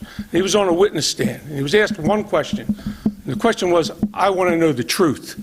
And he said only the way Jack could, the truth, you can't handle the truth. Well, board, I leave you with this. I gave you the truth. Can you handle it? Now, what are you going to do with it? Thank you for your time. Mr. Falco, can I ask you one question? Yes. You mentioned at one point, and I think you're referring to Bus Boss, but I just want to double check. You mentioned they promised us. And it was towards the end, it was after March, and they lost their key man, and then you said they promised us. They promised us all along. Who are you referring to as they? The people at Bus Boss. Okay. Okay? The owner of Bus Boss, the people they had working for them, they promised us all along. And they did. Like I said, I'm not trying to point fingers. I'm trying to say what they did, what we did. In the first 2 months, it was wonderful. They met with us consistently, took our suggestions. When they lost Matt, who was the lead man we were dealing with, they lost their fire. That was it. The rest of it just seemed to fall apart after that. So, you're welcome. Any other questions? All right, thank you. Mr. Falco, I know you're intimately involved in all this, and I appreciate the time and effort that you and the rest of the drivers have put into this process. I know you do. And I just want to say thank you. And You're if you'd welcome. pass that along to the rest of the folks. And you know this from me, Dr. Zimmer, because I've had dealings with you since the moment you came here, okay, with contracts and with everything. If you ask me something, as you have the last 2 years, don't I do it? I'm a man of integrity. I agree. Okay, thank you. Thank you. Anybody else for courtesy of the floor? Yeah.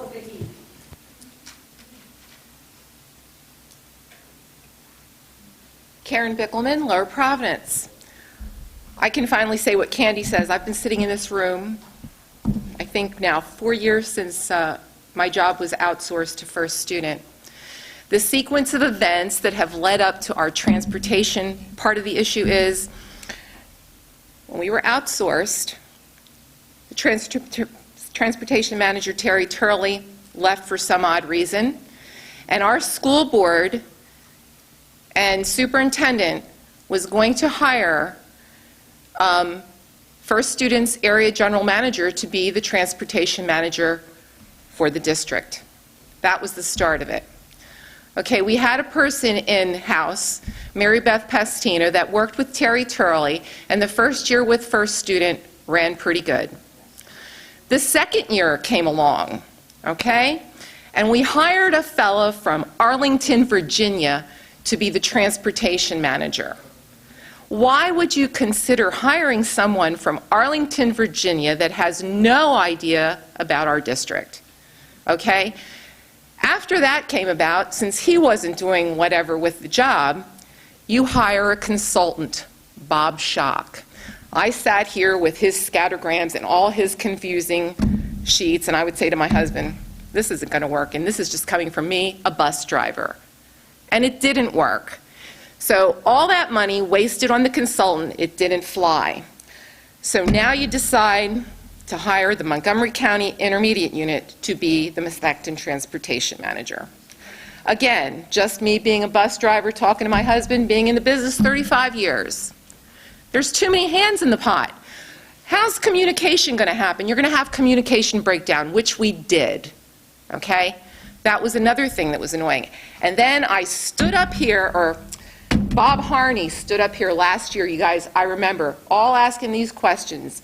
Oh, I forgot one key important fact. They scrapped the runs. The runs that existed that I've been driving for 22 years, you got rid of them all. So I feel sorry for the students that can't take the same bus that they take into school and come home on.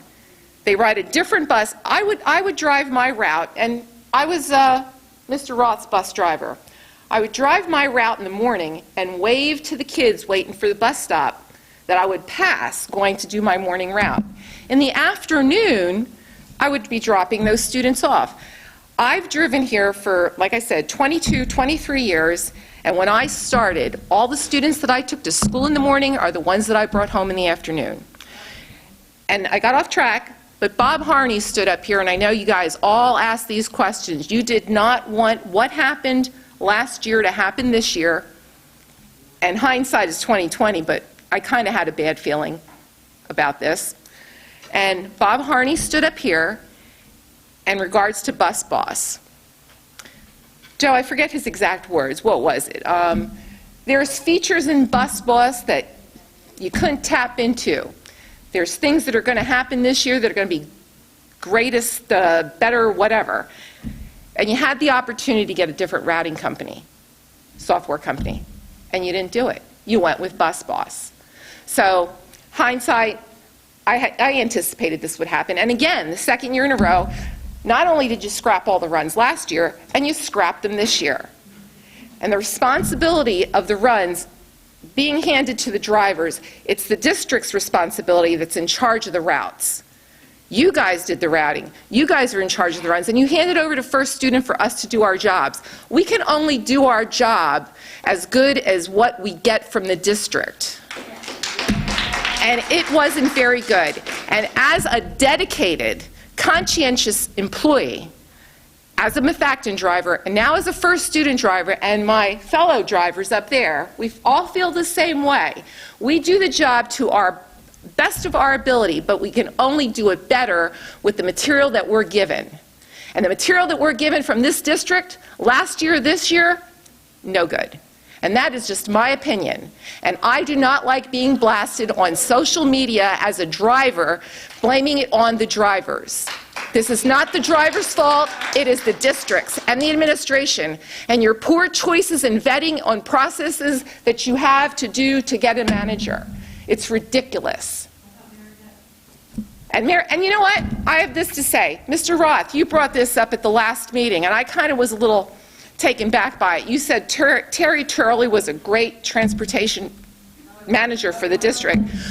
Well, I beg to differ with you there, but Mary Beth Pastino probably corrected your son's problem, not Terry Turley. So that's what I have to say. That's my opinion. I don't know what I said, but I will tell you... Well, I remember what you said. Fine. And I just want to let you know, it probably wasn't Terry Turley that fixed the problem. And since you want to debate with that, I just want to tell you one thing about Terry Turley. Terry Turley doesn't like to deal with the parents either, or did, because I had an issue with Terry Turley. He brought me into his office because I disciplined a student, and he told me, didn't you give the student the opportunity, you know, I wrote the student up for not being on the proper bus. He got an email from a parent saying, well, this student was, you know, I forget how he called it, but she was a very good student in the district, and I should have given her a chance. I said, well, I did. So he got an email from the parent, and he didn't want to deal with the parent. Same deal. He wasn't a very good supervisor. You had Mary Beth backing him up, taking care of the issues. So that's where it fell from there on down. Thank you.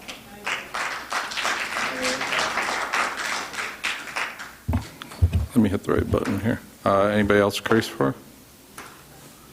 Go ahead.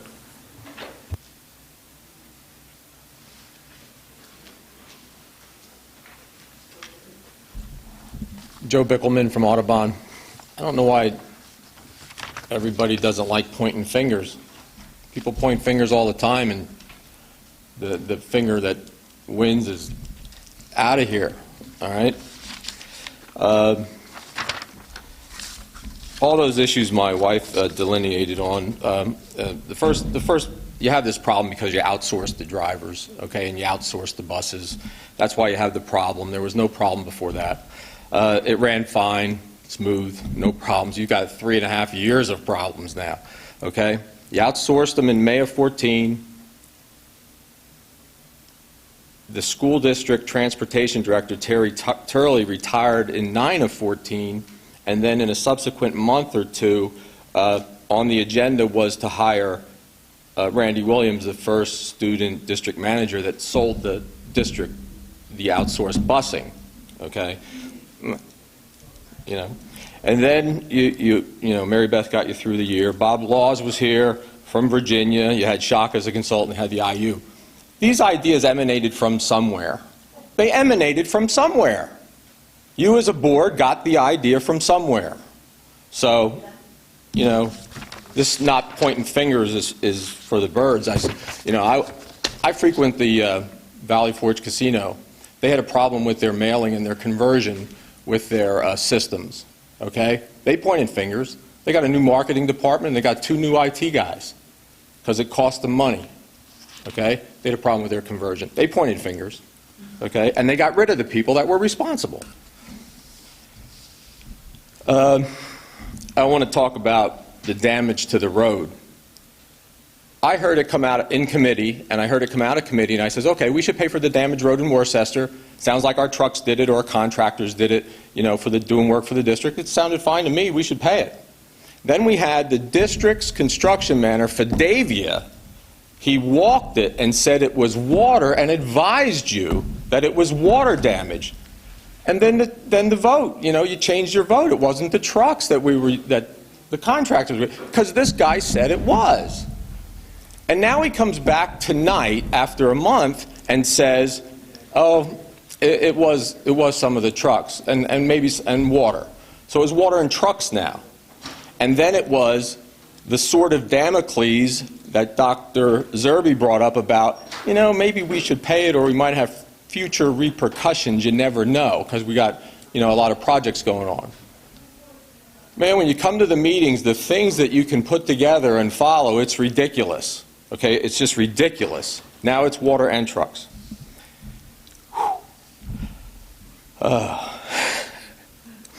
Selling the bonds. I just read an article. Montgomery County sold $64 million worth of bonds at a competitive sale in June. I was on their website and I read it. 7 bidders bid on it. Not one of them was RBC Capital Markets. They had a bond sale in September. 7 bidders, aggressive bidding, showing an interest. Janney Montgomery Scott won the bonds. You know, when you unleash the competitiveness to bankers, okay, bankers, you're going to have a ferocity of each one of them undercutting each other because they want the dough, okay? So the competitive process, you know, that's nothing to scoff at, and I don't care how you spin it. You know, it's a competitive process.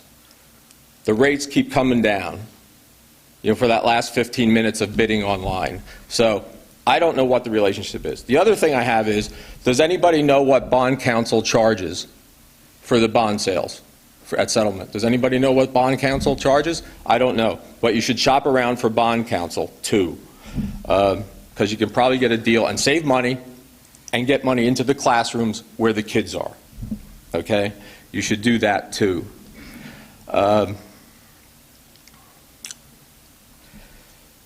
The applications, I don't know where the applications went out for transportation manager. I didn't see any ads in the papers. Did they go to the Inquirer, the Times Herald, PASBO Report, anything like that? I just know that it was posted internally. Can he talk? If you don't hit me with the pen, I'll let you know. I don't know if we'll tell you to talk. So they went out to Monster and all the major online publications, Indeed, LinkedIn, and all PASBO Report? PASBO and all So of it's in those. the PASBO Report, That's right. transportation publications and everything like that. So hopefully we get some people. Here's one thing. The person that you hire should be solely responsible for the routes. The district should do the routing, okay? They should look at the economics and build in economics and savings for the district, and that person should do the routing. If they need clerical support, get them clerical support to handle any grade levels or addresses that might be wrong that come over from the district's databases and things like that, repetitive clerical things. But this person that you hire has to do the routing. I know the person at Colonial. They are married to the computer screen from the third week in June to the last week in August, doing everything that they need to do to get the routing done. You're going to have an issue with backup to this person, but this person should definitely do the routing.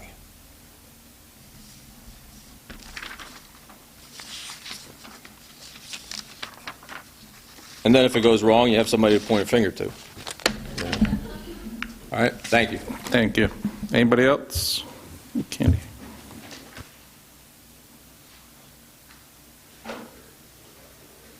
Candy Alaba, Eagleville. I was in this room in May of 2014, and 9 school board members voted to outsource the buses.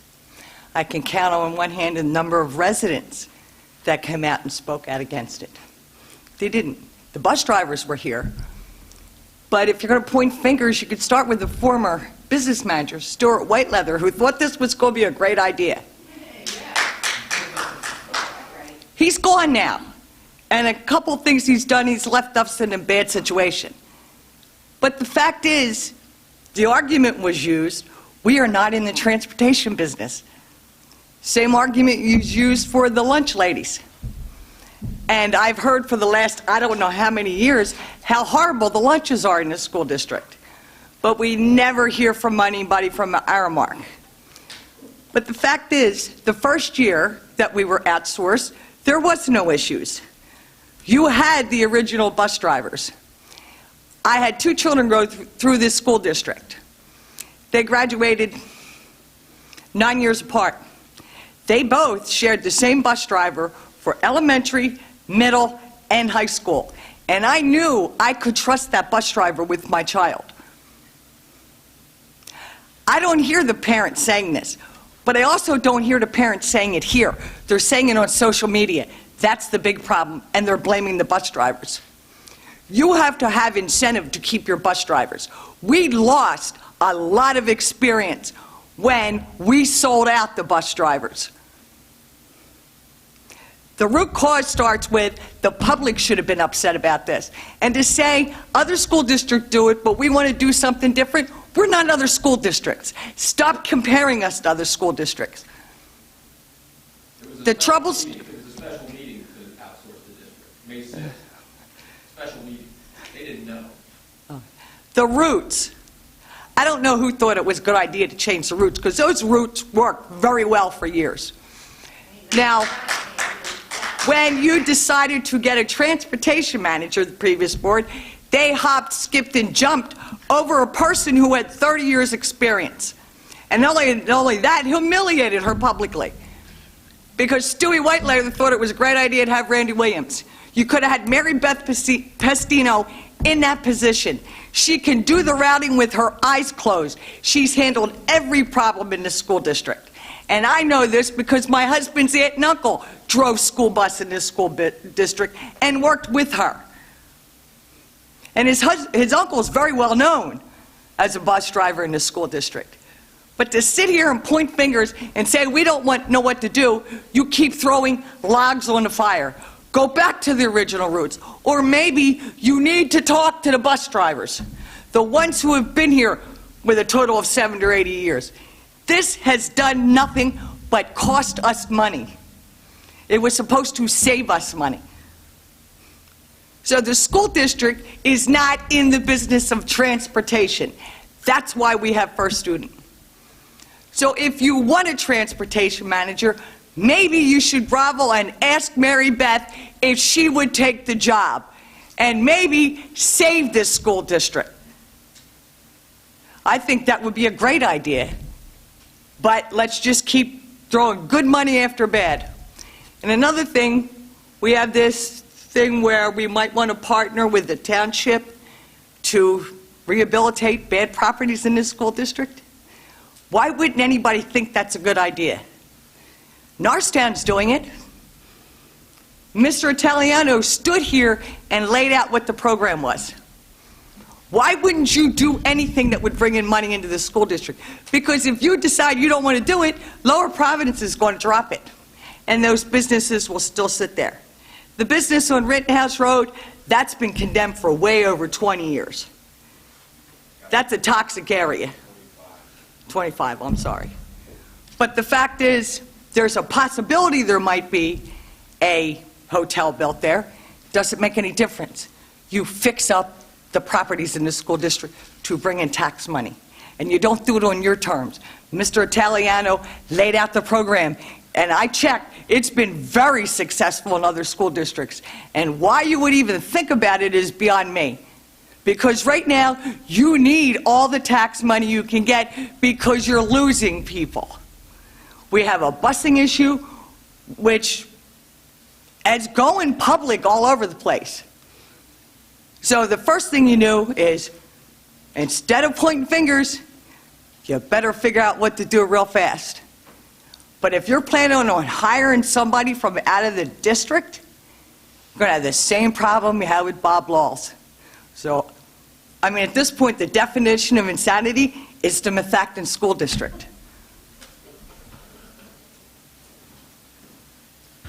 Anybody else? John?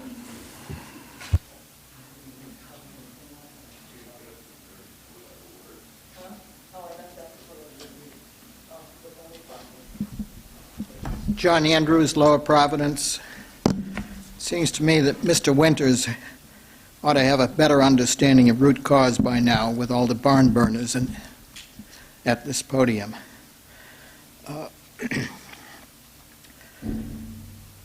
With regard to Keystone Realty, I saw their letter that was an attachment to the agenda saying, you know, keep us on for a few more years, but they didn't have any sales pitch in there.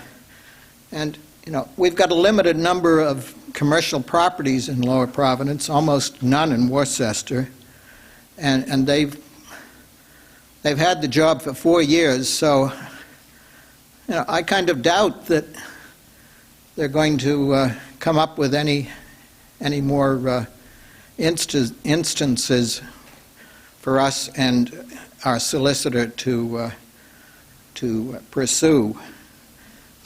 So I think we just let things develop on their original list during the original contract, and I don't think, I think they probably exhausted the cases where they think perhaps there's underassessments.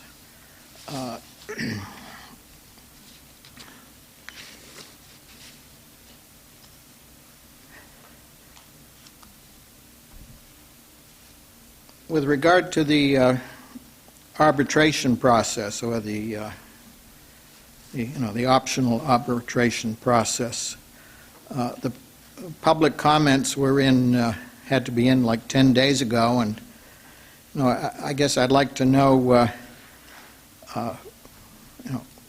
what's the schedule going forward, and I think at least one director has said to me that they haven't heard anything. although I did hear that there were maybe 70 or 80 comments that were submitted.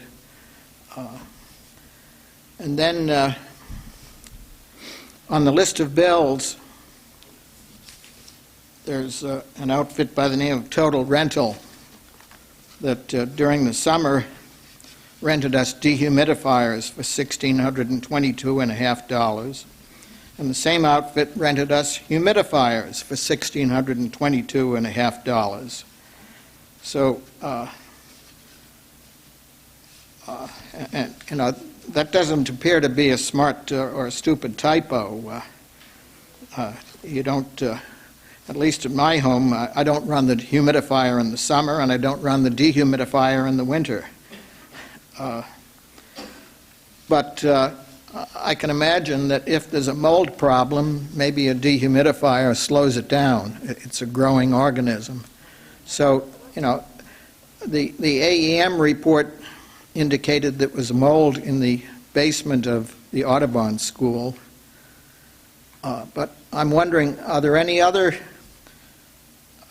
known instances of mold, such as at the high school or at Eagleville, where the window gaskets leak? I think, if there's mold and it's a growing organism, it needs to be spelled out and corrected. So,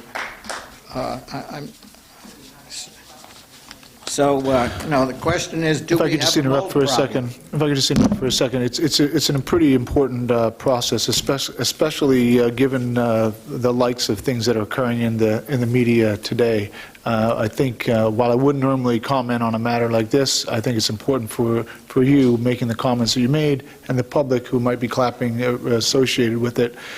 To know that we received a call today or not a call, we got an email today from the high school principal, shared the information with us. We made it back to our maintenance, who then consulted with our assistant facilities manager, and then with the on-site premises. There have been no indications of mold in any of the high school or any of our other district buildings, as long as I can tell. Thank you. So I just want to be clear on Yes. that, because there seems to be some speculation to that effect, and I think, as you know, the use of that word in and of itself creates a challenge for the district, and certainly, if there was an indication of such, we would take the proper steps to notify parents and to remediate the issue immediately. Yes, thank you. And I was aware of some of that district dialogue of today, and I think where Mr. Fretz is a kind of a new employee, and the current principal is new to the high school, that I think someone should reach out to Dr. Landis, who spent a number of years at the high school. Well taken, but we went to the root source, and that is to our head custodian in the building, who has been there for how long, Mark? Probably 10? More than that? Okay. Yes. Yeah. Yeah, thank you. Thought that we had the proper source. Your biggest problem is that these stories are put out on social media, and they don't come here for you to address it. That's why the board should address these issues, so that can stop on social media. If it's not a problem, it's not a problem, and it can stop. My only and comments are fair, but my only recommendation for anyone who needs an answer is to please contact my office and or our Office of Communications and Community Relations. We'll be glad to address any speculation that may be occurring. That's the best we can do. Our job is not to monitor the speculation in the community. Our job is to make sure that we're providing the best services for our students. If there are questions and concerns, we're here. We're a phone call away, we're an email away, and hopefully we can respond in the time appropriate for the matters that come before us. Good evening. I'm Chiram Knebai from Audubon. I'm going to talk about transportation too, and I'm not going to go into the root causes and all because I believe you're looking into it. My question is, when will we start seeing the results? I have 2 kids who go to Germantown Academy, and we've been taking the bus route on and off about for 8 years, and this year has been just unbelievable. They haven't even taken the bus once. It currently takes 3 hours, 3 minutes. So they leave school at 2:50, and the bus is supposed to drop them off at 5:53. And my youngest is 9 years old, and I believe over 3 hours is a bit too long for him to, come home. I can address that because I'm the Germantown Academy driver. Okay? Yeah, this is... This is for the board, not public. Okay. Yeah, so in the past, it used to take under 1 hour, or sometimes in years, maybe 70, 75 minutes. So this year, when I called the office over and over again to understand, what has been done and what's been and what's going to happen, I heard that there used to be 2 buses which we knew, and this year it's only 1. So I don't know, if something is in the near future, and I'd like to understand, what you think might be done in the future. Yeah. K-N-E-B as in boy, E-L. Dr. Zerbe's team will follow up on that, and somebody will get to you, Thank you. communicate back to you this week. Okay, thank you. Dr. Anstick, could you get their information? Anybody else? Oh. Or no, you already went, sorry. I can answer her question. No, that's not appropriate.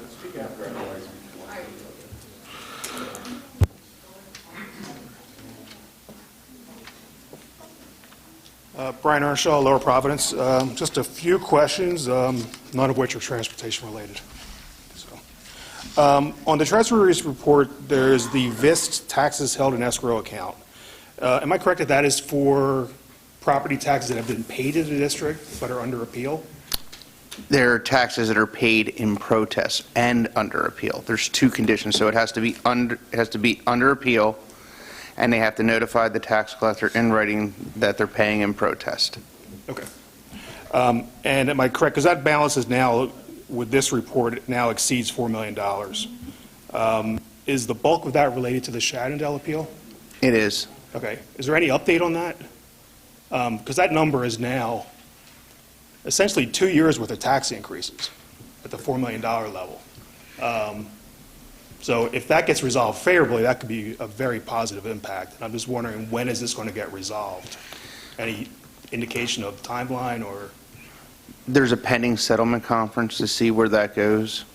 Okay. And until that's And held. does the district feel that the amount held in escrow is adequate to cover the ultimate outcome?